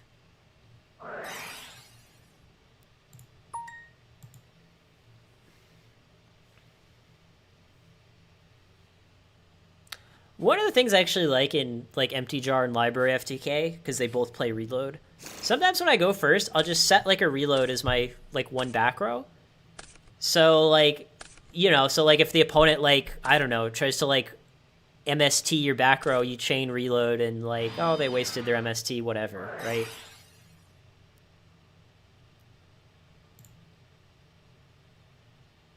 I'm just gonna chain on the card that he just set. Yeah, okay, there we go. See, this is one of the matchups. We've been debating MST versus True Nade like the whole day. This is one of the matchups where MST is better than True Nade, right? Like, you can't do this play with True Nade. So yeah, we got his Bookatayu. He's giving us 1,000, which, believe it or not, does matter. Because, like, our hand is so bad that we could legitimately die to Mystic Tomato hits. Like, just attacking with Mystic Tomato might be his win condition. Our hand is that bad.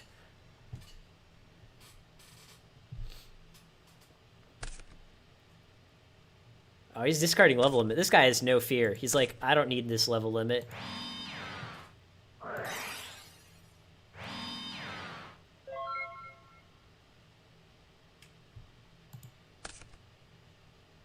If I made my own TCG, It would probably be more like Yu-Gi-Oh! In terms of the resource system. And it's not that other resource systems are bad. I just feel like mana is so overdone. Again, it's not that mana's bad. It's not that mana's like a horrible idea. It's the fact that every single game uses mana, so like I kind of think it would be nice to like try something different than that.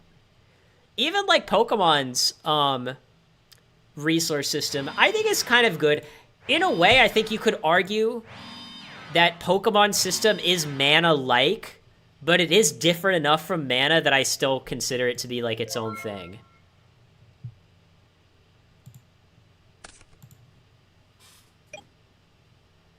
Because, you know, being able to activate only one energy per turn, which allows you to attack, is very similar to being able to play one land per turn.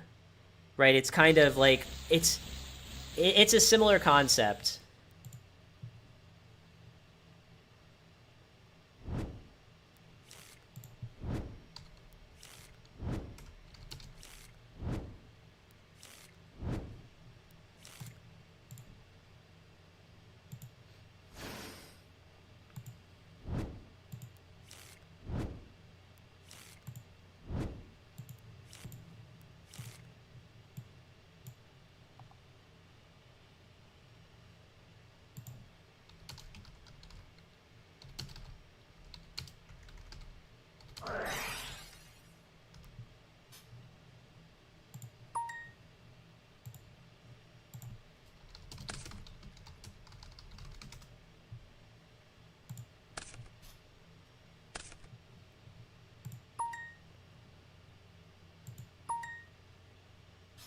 Why does he have...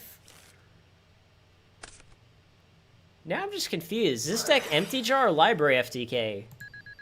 Is this just like a half and half kind of deal?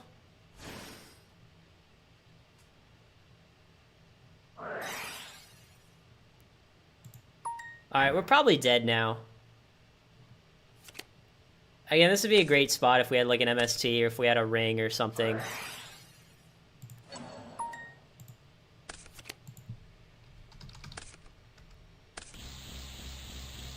But yeah, there's like 90% chance we're dead now.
Oh, we got Spell Canceller.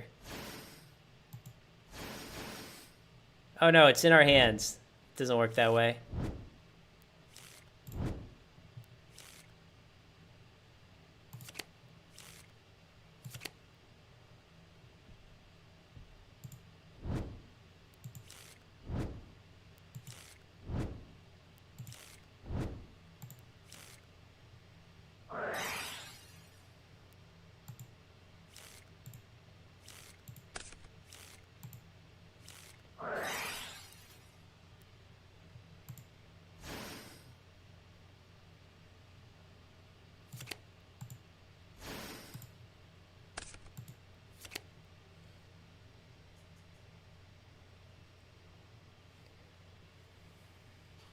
Yeah, I'm pretty sure we're just dead as a doornail here.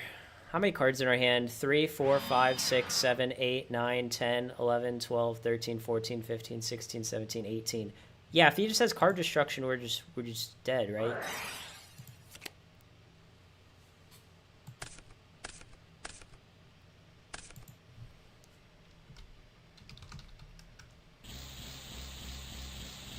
Oh, those are like the worst 5 cards I've ever seen off of a Cyberjar. Oh, he's gonna attack us, guys. He's gonna attack us.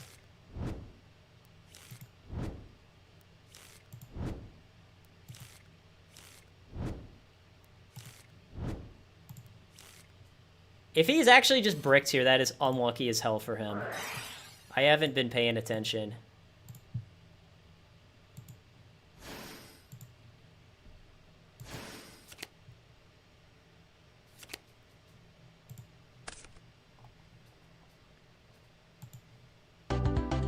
Oh, okay. He just bricked. That is legitimately unlucky for him. We had no business winning that game. We had absolutely no business winning that game. But, I mean, that can happen with Empty Jar or Library FTK. I was considering doing the stream challenge with Library FTK, to be honest. But I thought, like, I don't know, people wouldn't want to watch that. I think it would be fun. I also think, like, I don't know. At the bottom end of the ladder, I think my win rate with Reasoning Gate would be higher. At the very top end of the ladder, maybe it would be higher with Library FTK, but it's hard to say. Library FTK is... I mean, it's fun, but I feel like Reasoning Gate is more fun. For me, like...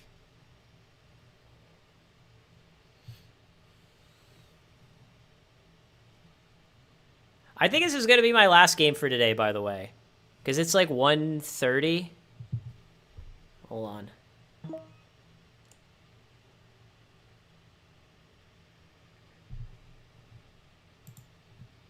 I don't know. If this match, like, for some reason ends really fast, then maybe I'll play another one. But, this is probably going to be my last one.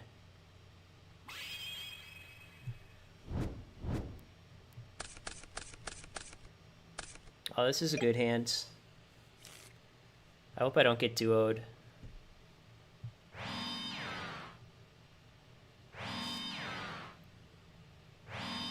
If he wants to dust shoot me, that's fine, but I don't want to get duoed.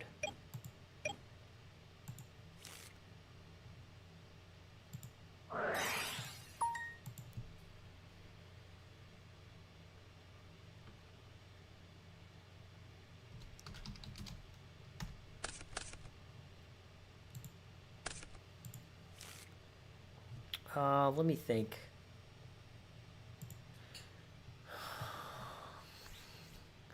All right, how hardcore do I want to be here?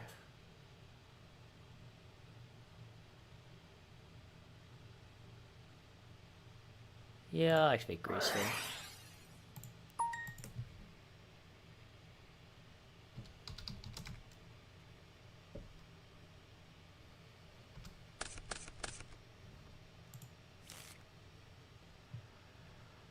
Maybe I should just go full retard here. They say you're not supposed to do that, but...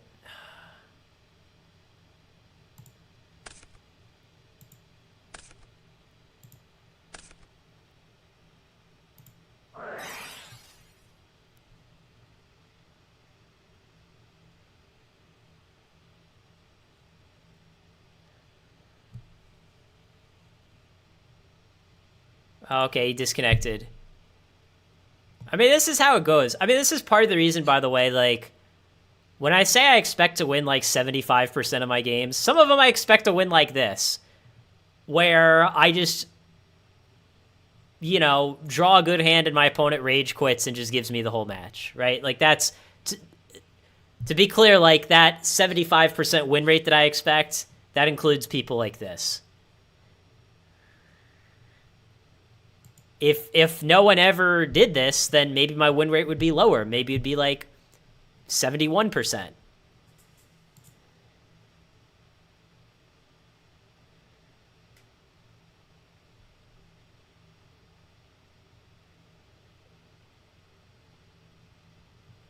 And this guy is like reasonably high rated too. He's like 900 something. It's actually, to be honest... Oh no, he came back.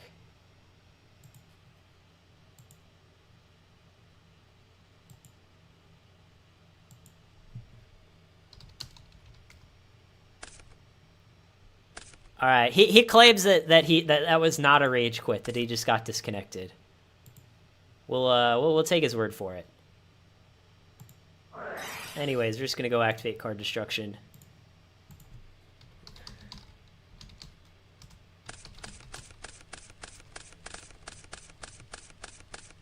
I did not really get good cards off this card destruction. I actually got pretty horrible cards. Sucks to be me. I mean, I'm still up on cards. Kind of. Man, the card destruction just gave me, like, almost, like, the worst possible 5 cards. It would have been difficult for me to come up with a worse 5 cards than the one that I got. I was trying to play the odds, figuring, well, I'll probably get whatever. I'll get some reasoning, some monster gates, some, you know, or get a BLS. Even just dropping, like, a BLS here would have been really good.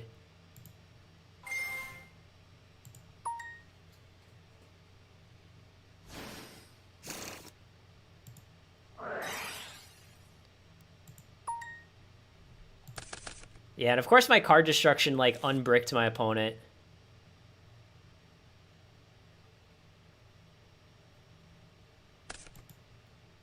Oh, man.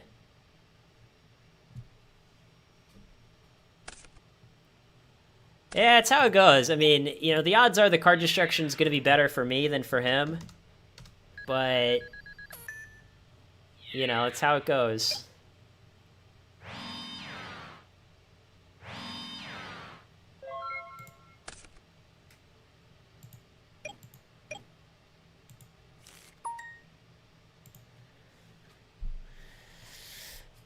What's our plan? I mean, he could easily have, like, a faith set here.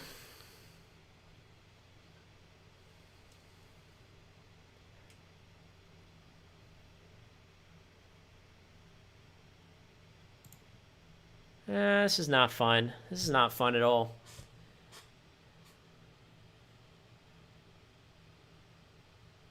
I mean, one of his cards is Thunder Dragon.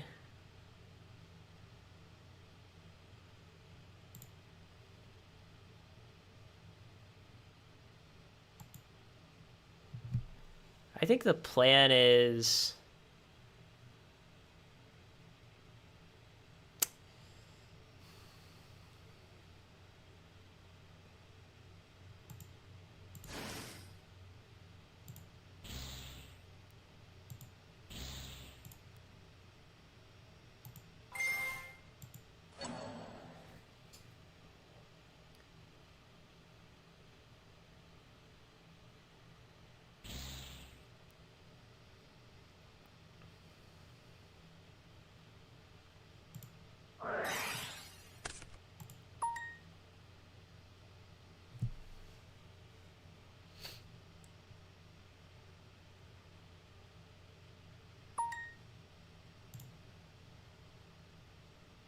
Yeah, we're probably losing this game, but, like, I don't know. Maybe the rest of our opponent's hand is trash and we just win that way.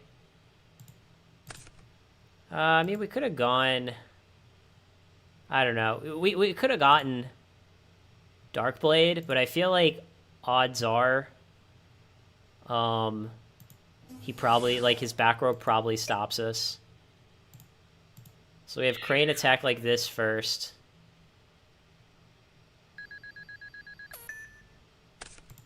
And then attack with this.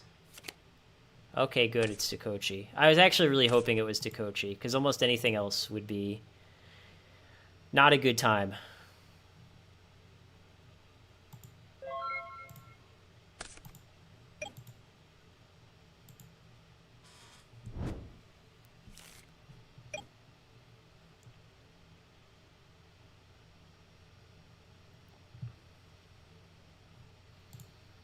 Maybe my opponent can activate some upstarts. That would be nice. I'll take 1,000 more life points here.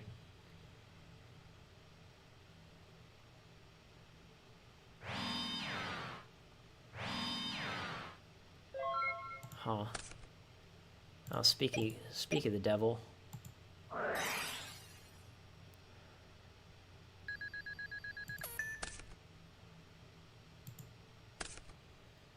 Alright, well, I got lucky.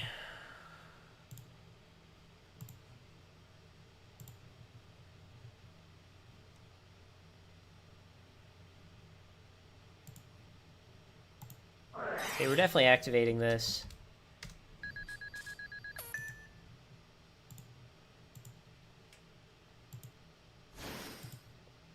Then it just becomes a question of what happens after that.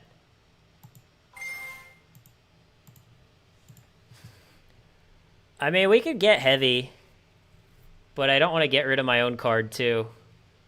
Oh, we can get rid of Trunade, which is like heavy, except we get to keep our card.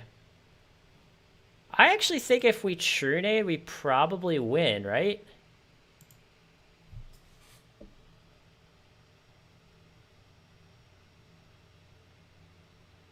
Yeah, I think, like, unless this monster is the third spy that he decided to set. Yeah, unless the monster is the third spy, we win.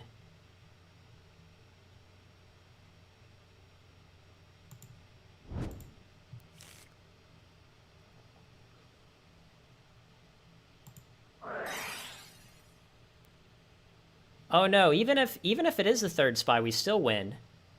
Yeah, I don't think there's any combination of cards my opponent can have.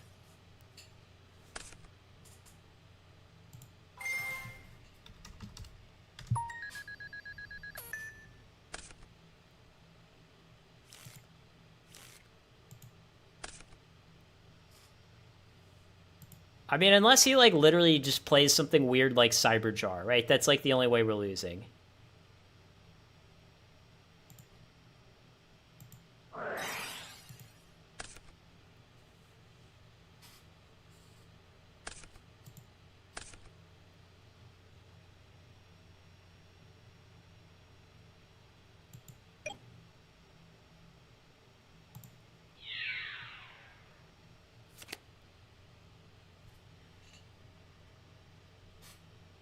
Oh, maybe we die to the Night Assailant. Or not die, but don't win.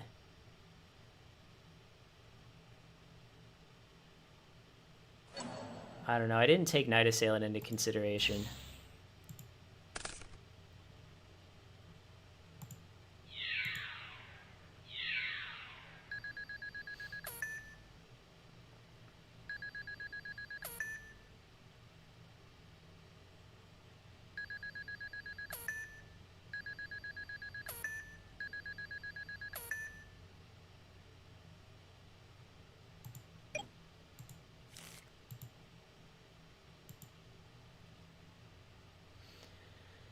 Yeah, I mean, this is kind of close, I guess, if we're being honest. This game could go either way.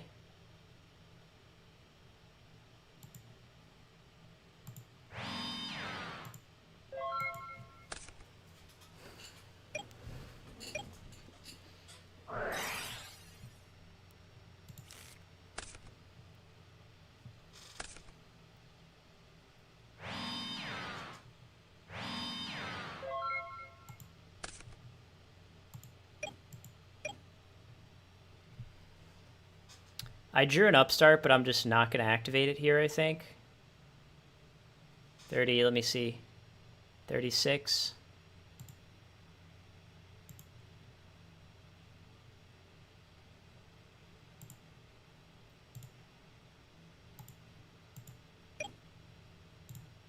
Yeah, I think we still attack with the Air Knight. Alright, well. That's frustrating.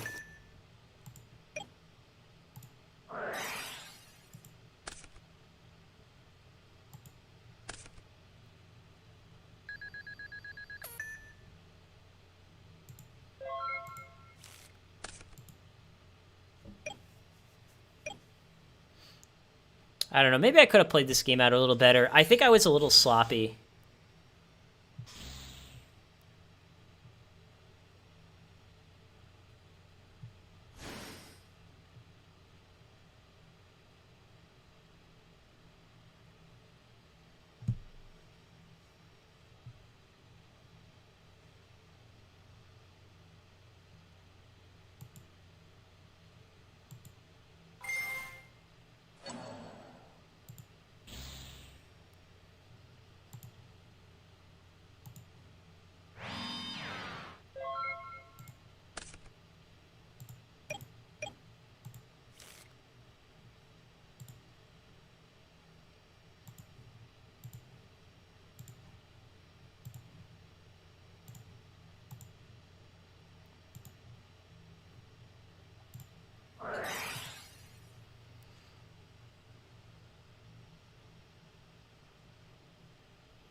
I don't know. In this spot, I think there's a pretty obvious level to call. That was not a... I don't have no idea why he called 4. If we just get Jinzo, game's over. Okay, game's over. Why would you call level 4? Oh no, I might draw a card. What will we do? Yeah, I mean, now this is game, because now our opponent can't ring something for game.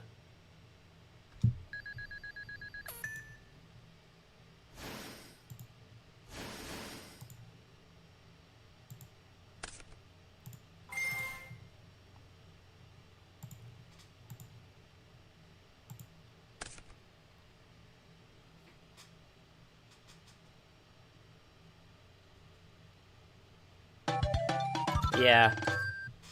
I mean, I definitely think I played a little sloppy that game, but our opponent also kind of made a big mistake to make up for it. Yeah, and I think usually I just side like this.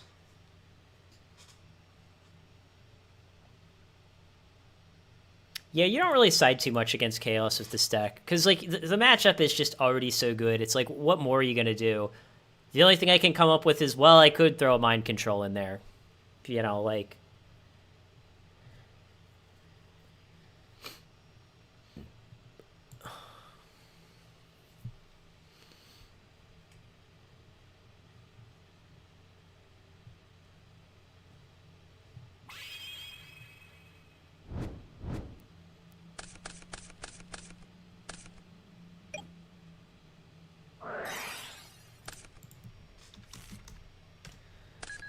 All right, I'll take 1,000.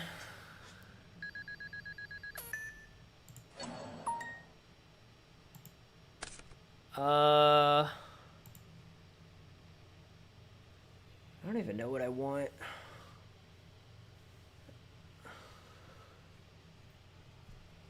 I don't know. It's between like 2 cards, I think. Well, who knows? Yeah. I don't know. I guess I'll get rid of Monster Reincarnation. I don't really see how I'm going to use Monster Reincarnation. Ah, man, he has card destruction.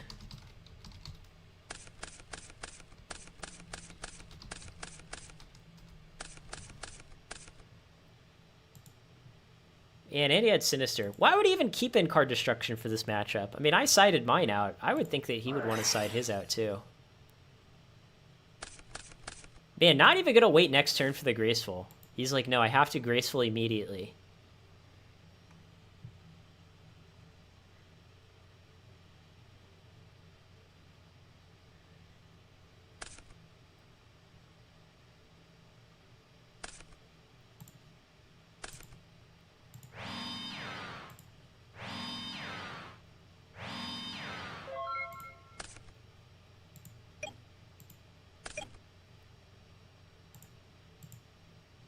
This Dust Shoot actually helps me.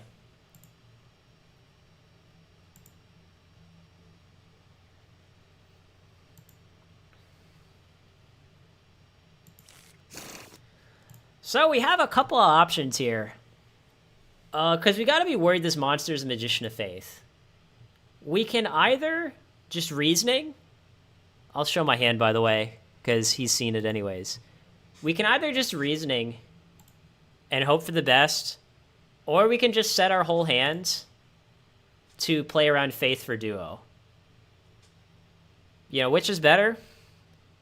I mean, it's hard to say. Like, the Reasoning kind of requires us to get very lucky. You know, if we set everything, probably still have to get a little lucky.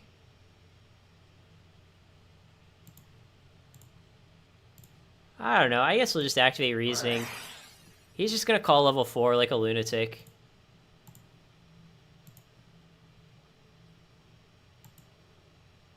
Like, if this Reasoning gets a Democ, we just win the game. Oh, he actually called 8. I was surprised. I thought he was going to call 4.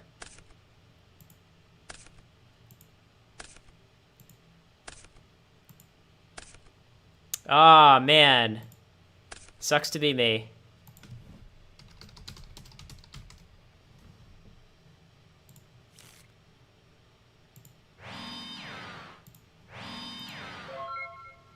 I mean, this is why you should call level 8, though. Like, this is honestly the whole reason why. I think this monster might be a Gravekeeper spy.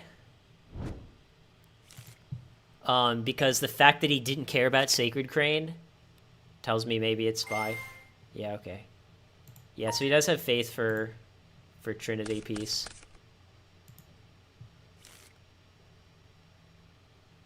Yeah, our odds of winning are like almost 0 now.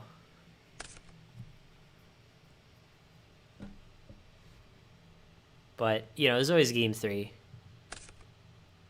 Or we can top deck, I don't know.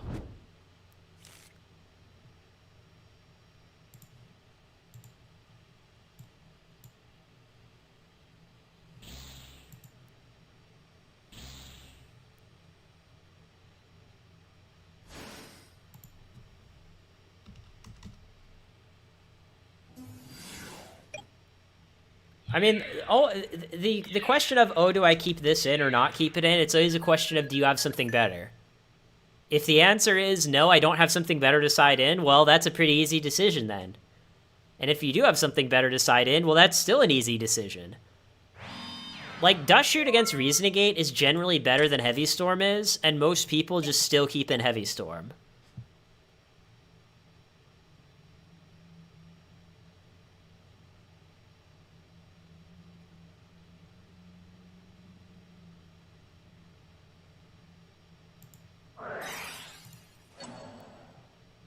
Chain Raigeki Break.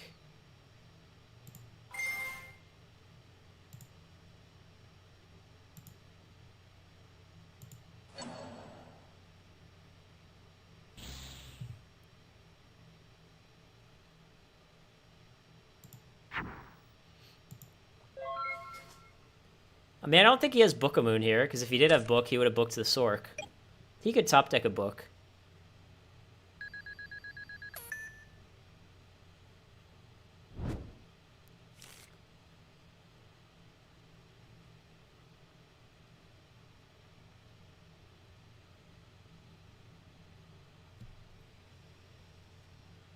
Yeah, I mean, theoretically here, our opponent could play, like, almost as badly as possible, and we would still win. Or still lose, rather. Because, like, almost anything at all is good versus us. I could have metaed the Sork for a Ryu Senshi. Also, like, this is one of the matchups where Wing Blast is just, like, so much better than Raigeki Break. Like, it's just not even close. So that's unfortunate. Like, part of the reason that I say, oh, Reasoning Gate is favored against Chaos is just because I assume that, you know, 90% of these decks are going to have Raigeki Break.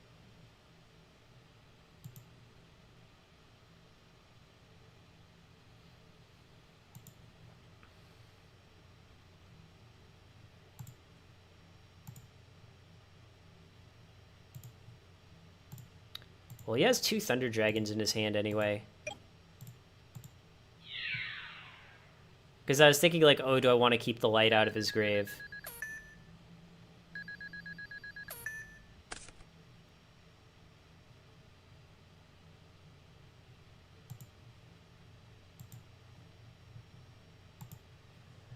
I could have also gone, like, meta for Dragon. I don't know. What would this say go?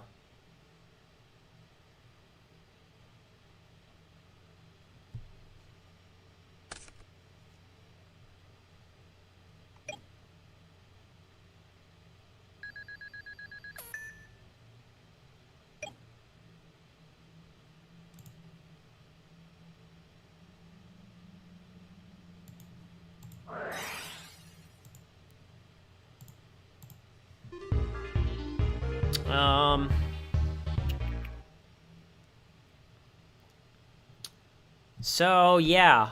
Him having Wing Blast instead of Raigeki Break is definitely not what we want to see. But, you know, it only matters a little bit. Yeah, he called 4 and 8 on Reasoning. Yeah, I think this is fine. I mean, we get to go first for game 3. You know, our opponent had a very good start that game. What was he? Went, like, pot duo card destruction, I think.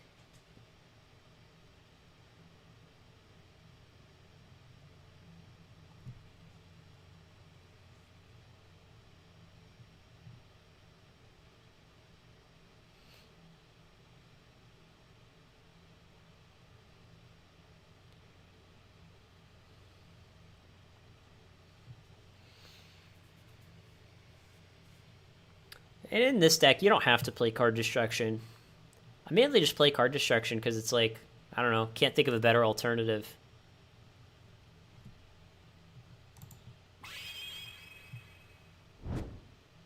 Even Upstart is there for the same reason. I'm not playing Upstart because I love Upstart.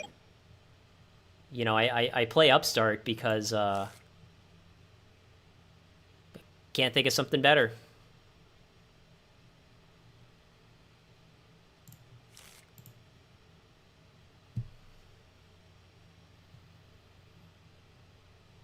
All right, well, I'm gonna set my...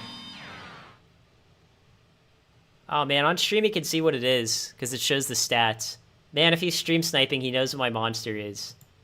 That's disappointing. I was gonna try to pretend for the stream that this monster was like a Cyber Jar, but as you can see now, the monster is not a Cyber Jar.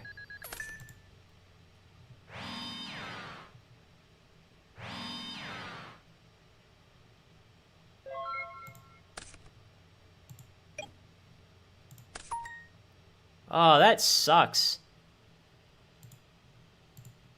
See, the people talking about how Dust Shoot's not good. Again, it's not the best card, but it's definitely good in some spots, like this one.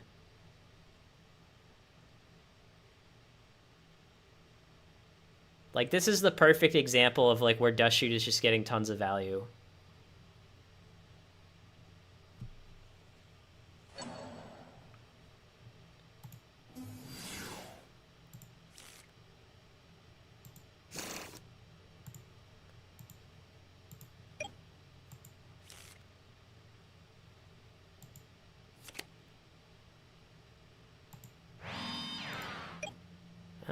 Hopefully it's not a spy.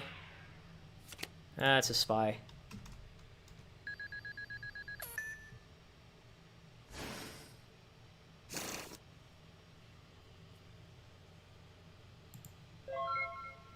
Yeah, I mean, Dust Shoot's not amazing, but again, it's like, most decks probably don't have something better to put in instead. Because you already need to take out crossouts. Again, you should be siding out Heavy Storm. I know no one does, but like against Reasoning Gate, you're supposed to side out Heavy Storm. It's like almost as bad as crossout.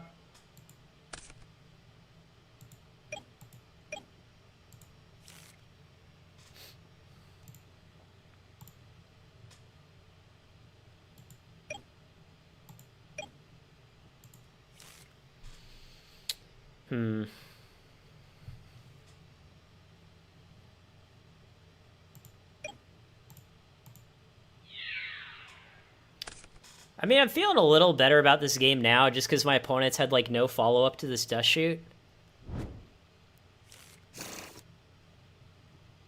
He's grabbing Tsukiyomi. I mean, Tsukiyomi's a good card for sure.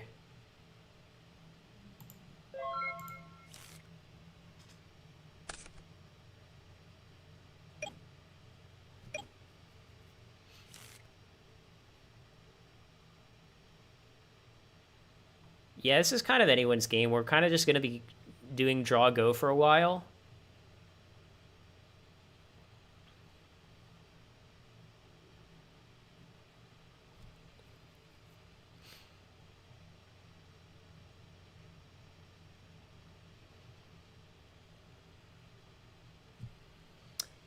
And I mean, draw go usually favors me, but, you know, far from a guarantee.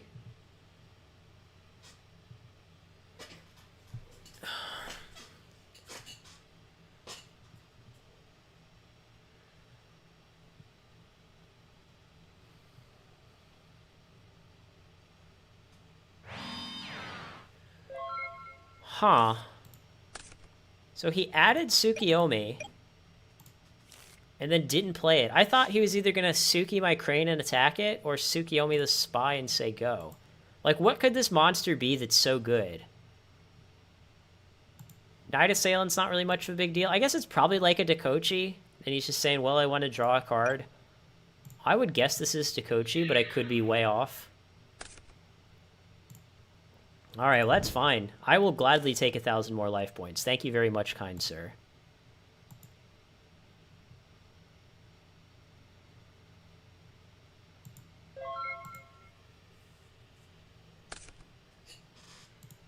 I guess he wants to just drop Sork and banish our Crane. But he could have... Oh, yeah. Yeah, I guess that's why he did it.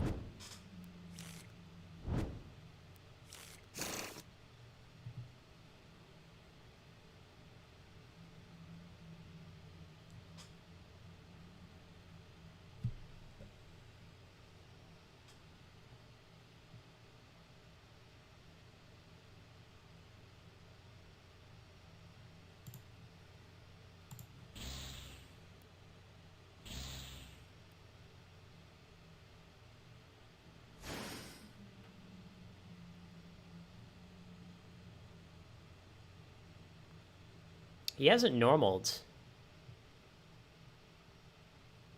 Obviously, he knows our set is goats. I don't know. I think our opponent's kind of overextending here if his plan is just attack for a bunch of damage.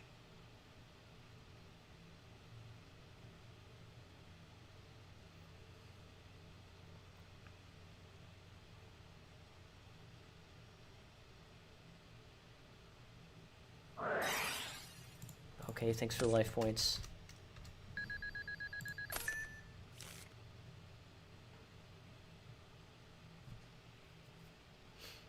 And he still has 2 Thunder Dragons in his hands. Oh, does he have meta? Is that what's happening? Or no, he just wants to play another... Oh, that sucks.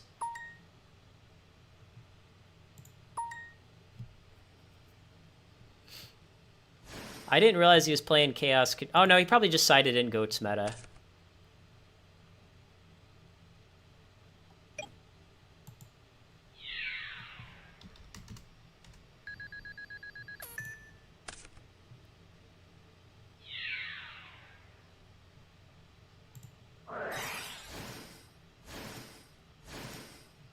Yeah, I mean, I don't want to take 5,000 damage. That's a little too much for me.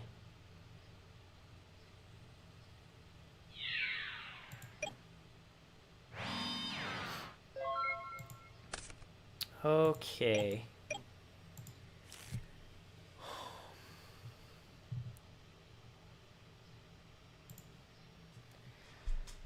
This is kind of a tough spot.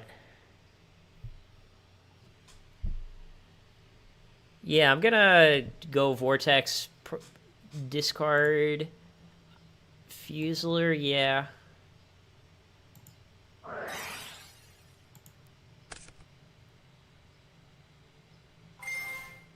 Yeah, take 1,000.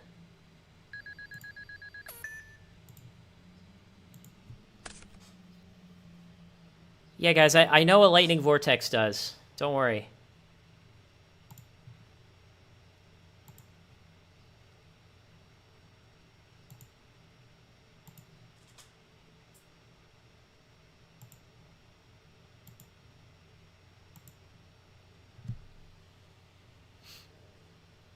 I'm just thinking now, it's like... Because I can go Sork, banish Balter, and then play my spells. Or I can just banish BLS and, like, hope that it's good enough, right? Our opponent's hand is 2 Thunder Dragons.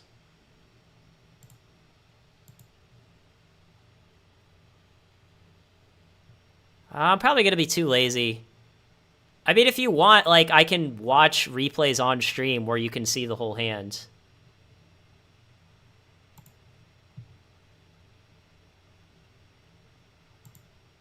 Yeah, I think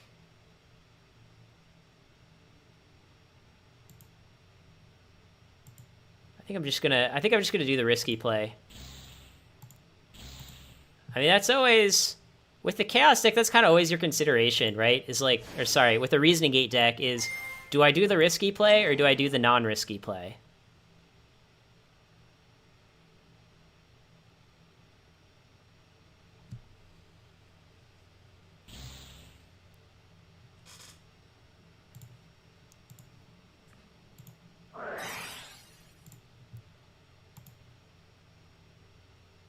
And here it's obvious what the correct level of call is, but I don't want to say it in case he's watching stream.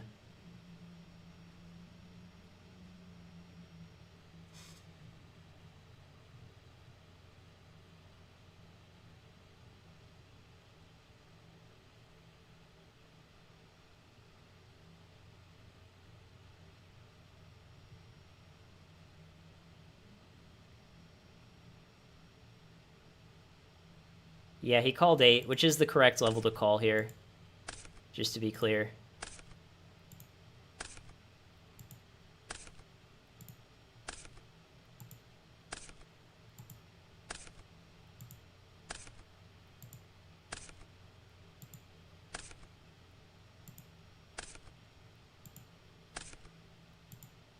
Man, I'm milling so much.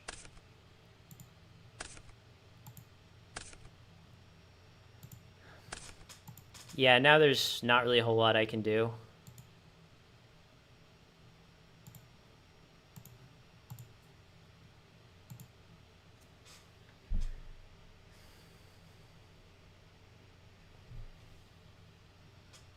Yeah, now I feel like I'm kind of in an awkward spot where I just sort of have to do this.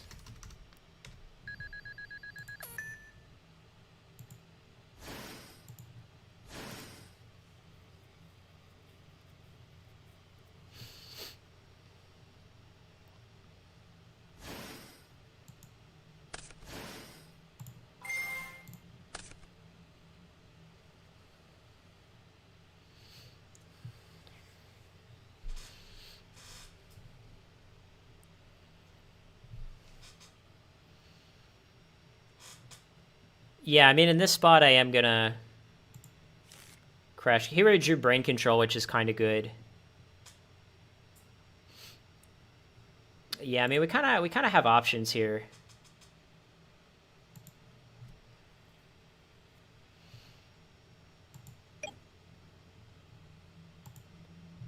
Fusler, do we want to attack over T-Drag or Spy?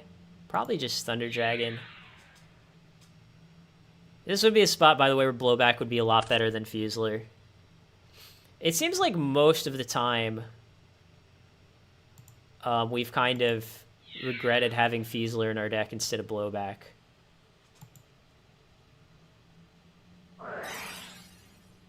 And yeah, this is like a spot where the Wing Blast is so much better than Raigeki Break. Like, it is just actually disgustingly good.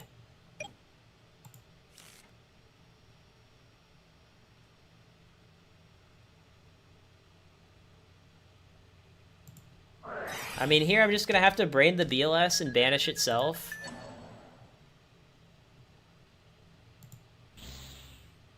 Because it's like I don't really have a ton of better options. I mean, this still puts our opponent in I'd say kind of a tough spot. He has one Thunder Dragon in his hand and a Sinister, so he has sort of 3 real cards. I mean, you could argue that he has more cards than us, but, like, our cards are probably a lot more powerful than his.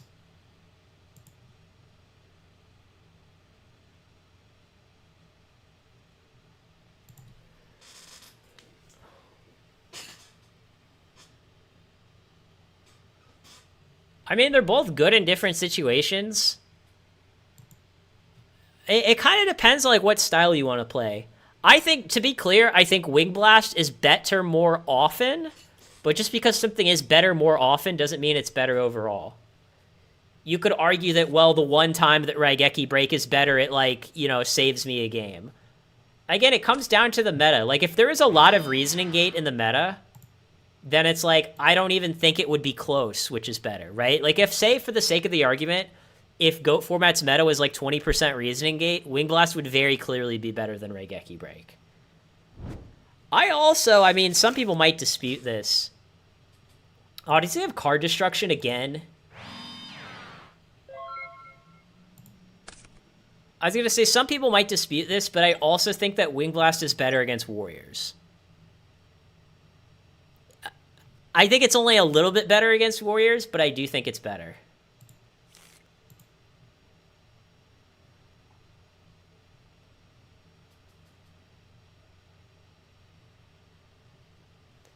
Alright, so he tribute set a Thunder Dragon, right? I don't understand why. Like, why did he tribute set a Thunder Dragon? What happened where he thought, hey, you know what I want to do? I want to tribute set a Thunder Dragon. That just seems like a play that doesn't accomplish anything. Am I going crazy? I don't know. To me, that just seems like a play that doesn't accomplish anything.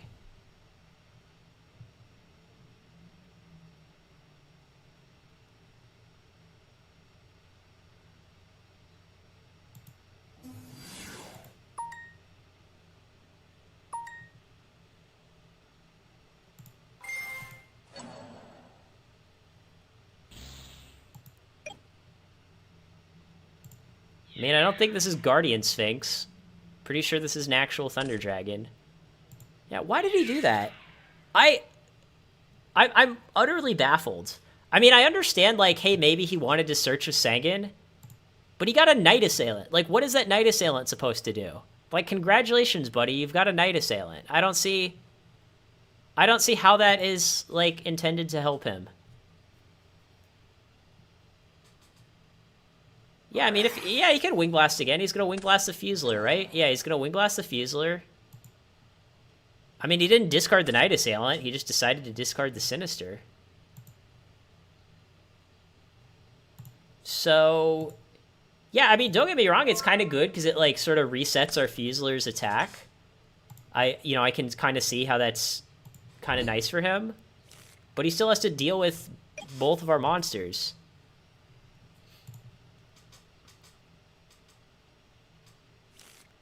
Yeah, so his hand is Night Assailant, Sinister, plus 2 cards we don't know about.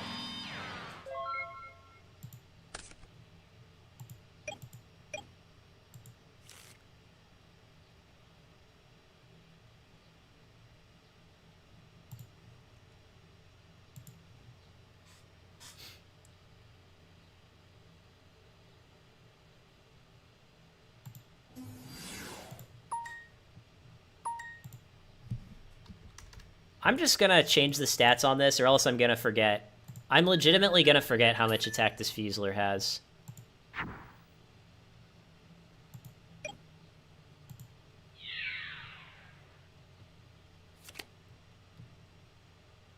I mean, I assume you kill the Sork, take 3,000.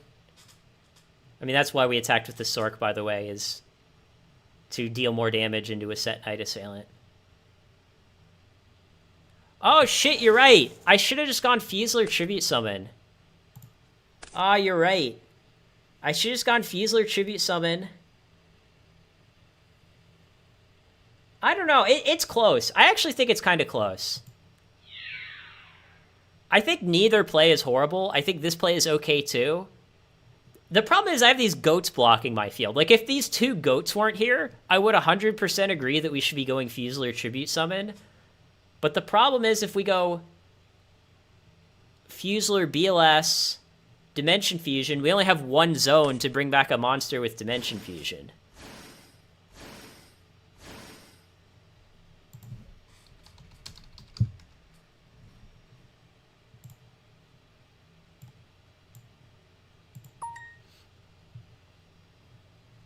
But yeah, now the issue is that he can go meta. I mean, he only has 1 meta left in his deck, but he can go meta, take our Crane, attack over the Fusilier, and then we're in trouble.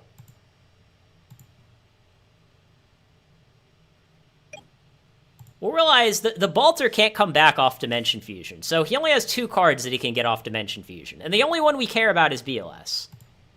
The idea would be, yes, we let him bring back his BLS, but then we just immediately get rid of it. But yeah, if we didn't have 2 goats in play, we would probably just win the game by just going Tribute for Fusilier, BLS Dimension Fusion. But yeah, he basically has to have, like, a meta. Well, no, he has Sinister in his hand, so even after we kill the goats, the meta is still going to be live. Okay, and now we win, I think. Now I actually do think we win.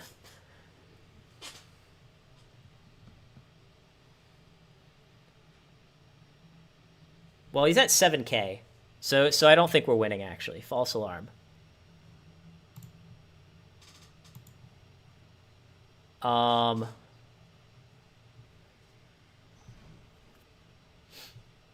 what do we have to worry about if we drop BLS, right? We have to be worried about Snatch Steal. Snatch Steal is the main one. We'll have 2 goats. He can attack. Then we can defusion, bring all of our stuff back.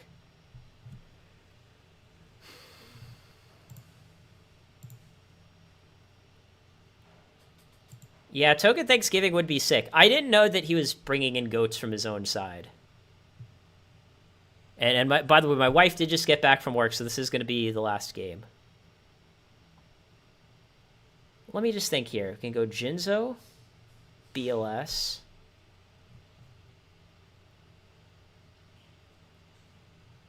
Dimension Fusion.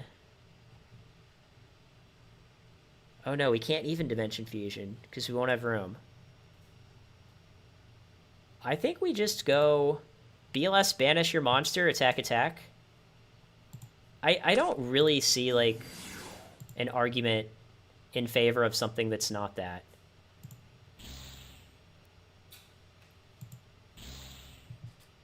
I mean, we could potentially hit for 3k, but I don't think we want to. I think we just want to get rid of this.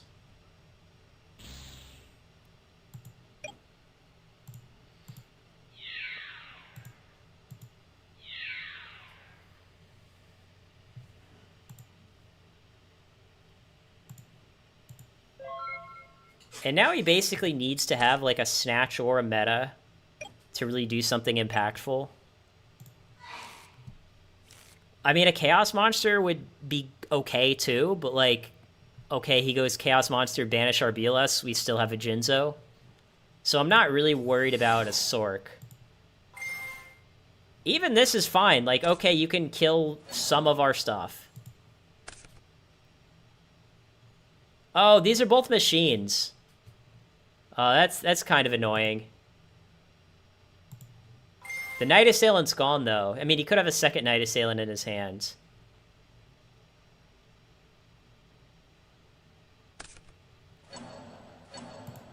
Yeah. Coincidentally, by the way, Blowback Dragon is a machine, too. So we cut a machine for another machine.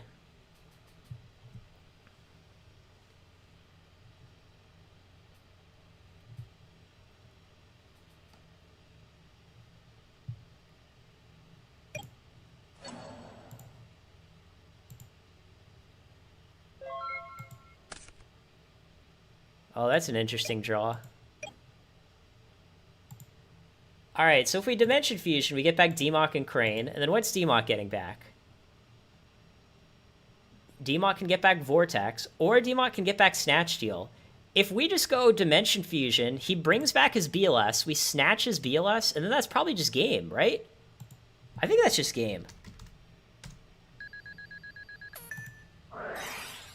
And keep in mind, if he special summons the BLS in defense and we snatch it, we can turn it to attack, because that's how it works in GOAT format.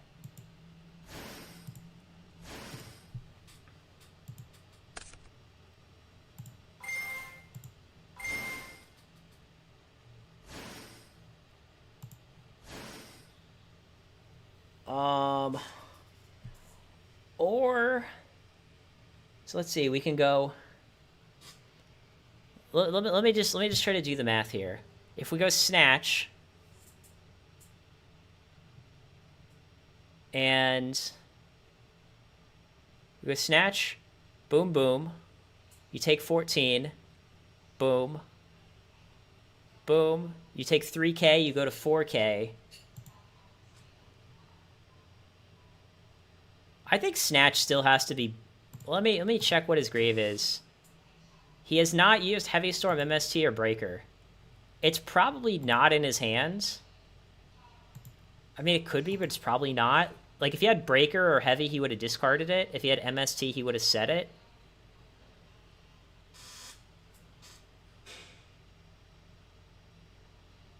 No, we can... The Crane's going to draw us a card. So, hold on. I'll take 44... 44 go to 26, then we ring for game. Oh, yeah. Thank you, chatter, for saying I can't do that, because you telling me I couldn't do that reminded me that I could do that.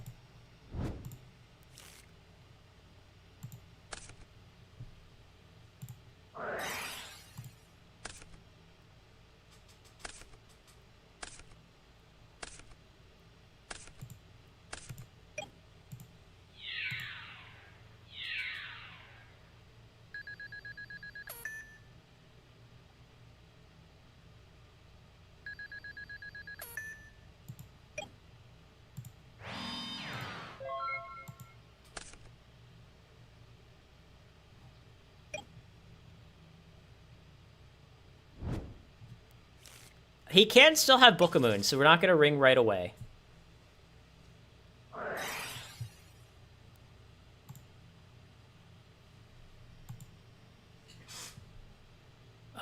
Do we let this resolve?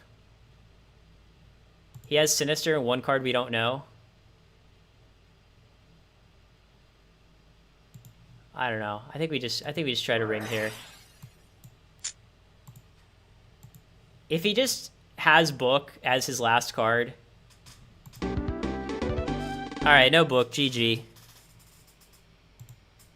So, yeah. I mean, we went 6-2 today. And keep in mind, one of our losses was from, like, a disconnection. I mean, a lot of the games were close. Like, even this match was fairly close. Him having, like, wing blasts over Raigeki breaks definitely helps him in this matchup. Oh, man, we got a big announcement from Squiddy in the chat. Our collab is coming, guys. Isn't that sick? All right. I'll say yes to the collab. So, guys, if you aren't subscribed to Squiddy's, go subscribe to his channel right now. There's going to be an epic collaboration over there. But yeah, I'm gonna call it a day for the stream. If you guys want, like, I don't know, you can watch a replay without the blockers so you can see the decisions that I made.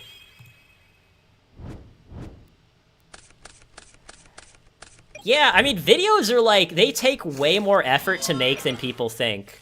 I'm gonna be totally honest. I actually had a guy, so like I live in like Siem Reap where there's a lot of content creators who make videos about Cambodia. And in one of the Facebook groups, one of the guys like, hey, I want to make videos, but can someone else edit them for me? I'll give you, like, whatever, some small percentage. And I didn't say anything because I didn't want to be a dick, but I'm like, you realize editing's literally the hardest part. Like, saying that you want to make videos but have someone else edit them is like saying, like, hey, I want to be a talk show host, but I want, like, 5 people to write all the jokes for me. And I'll just say them. Right? I want, you know, everyone else is going to be the producers, the editors, the script writers. I'm just going to be, you know, the sort of Conan O'Brien who just reads your script. And it's like, yeah, that's a great job, but the hard part is, like, all the people. The hard part is all of the people that, like, do the stuff that don't become famous, right? And it's, like, the same thing with YouTube videos. The easy part is figuring out a video idea. The hard part is actually editing the video. Which is why I wish I was better at it. I really do wish I was better at it. I think I'm good enough, but I'm definitely not amazing. But yeah, after this replay's over, I'm gonna call it a day.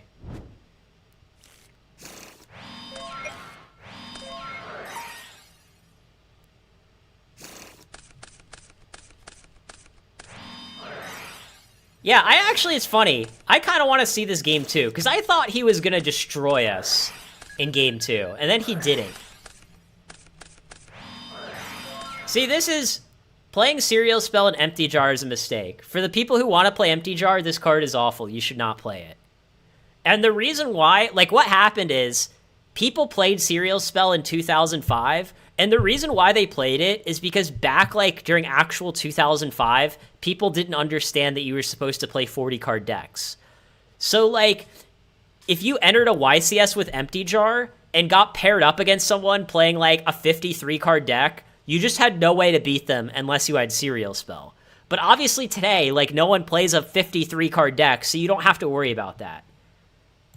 So yeah, like Serial Spell is really not a good card. I have no idea what this Archfiend's Oath is for. I mean, yes, you can combo it with Feather of the Phoenix, but what the hell is the point of that? This Archfiend's Oath is like a really bad Upstart Goblin. So let me see if he misplayed, right? I do decide to put the Crane in attack to draw a card. Here it's a question of, do you want to put the Crane in attack to draw, or do you want to put it in defense so that you don't deck out as fast? So he went Reincarnation for Pre, and then went Bookamoon, Bookateu. Yeah, I guess that's fine, because it's the only way to keep comboing.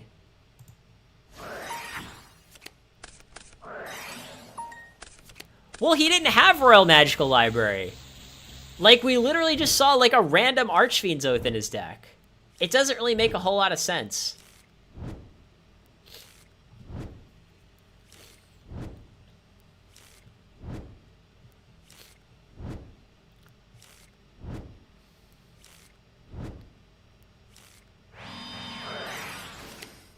So yeah, he does that. He goes, yeah, okay, this all makes sense so far. I'm with you. Again, my only complaint is that Serial Spell's a bad card. So here, I think here's kind of like the interesting spot. Here he decides to go Shallow Bookateu for Cyberjar, when another option is you could just Book of Teu the Morphing Jar right away. And I think it's worth like talking about whether that's something that we want to be doing or not. Because what you can do here is you can feather the Book of Teu to the top of your deck, you know, set your whole hand or whatever, go Book of Teu the Morphing Jar, then you have a Shallow Grave set, and you're drawing into a Book of Teu, so you get to continue the combo.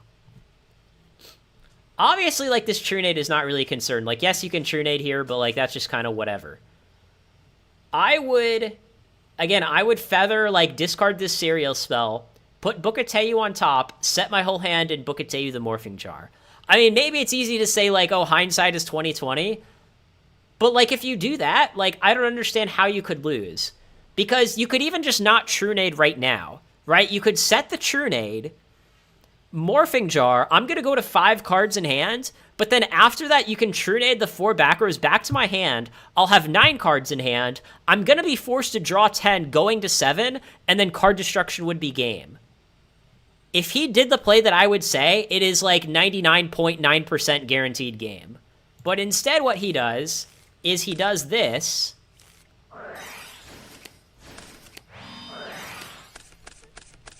I don't even know why he set the Serial Spell. Like, why would you set the Serial Spell? What is that intended to accomplish?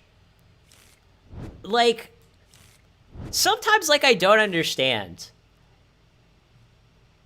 Like, obviously I understand that, like, no one plays perfectly. I don't play perfectly either. But sometimes someone does a play, and I almost, like, wonder, like, okay, what are the neurons that fired in your brain that made you do that play? You know what I mean? Like, how does he think setting the Serial Spell is beneficial to him? Does he, like, think it's, like, a normal spell? And, like, he can... Right, obviously I'm not saying he's gonna need the Serial Spell. I'm just pointing out that, like, if he had it in his hand, he could discard it to, like, spell reproduction or something.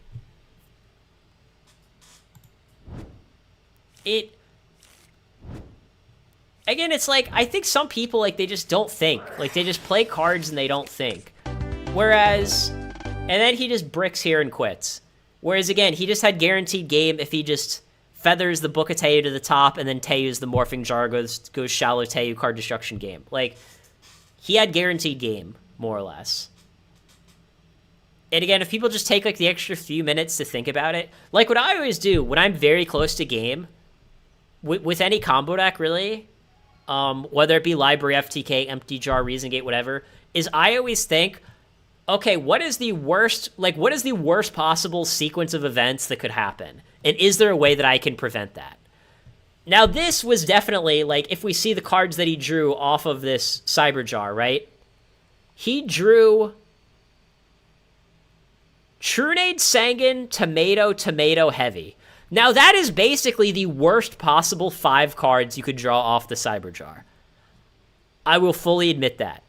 That being said, though, again, that's once you're in that spot, you should ask yourself, hey, is there some sequence of cards that makes me lose the game, and can I avoid that and still win even if that sequence of cards comes? And the answer in this case is yes. And I think some people don't do that. Like, you guys remember the game that I won against, I don't know who it was, where I said, okay, if I go Monster Gate, I have a 6 out of 7 chance to win, right? The 1 out of 7 where I lose is if Crane's the bottom card.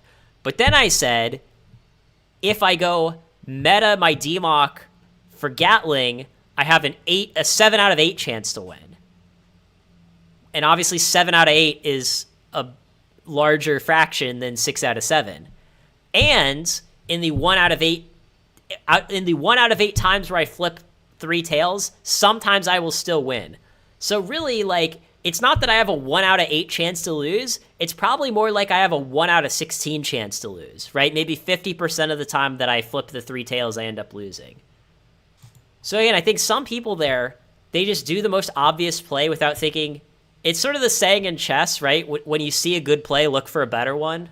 I don't know if you've ever heard that before, but that's what chess players say. They say if you see a good play, look for a better one. And this is an example where my opponent saw a good play and did not look for a better one. So yeah, that's why he lost. And I think this is a very instructional game for people who want to play any combo deck, really. So yeah, I'm gonna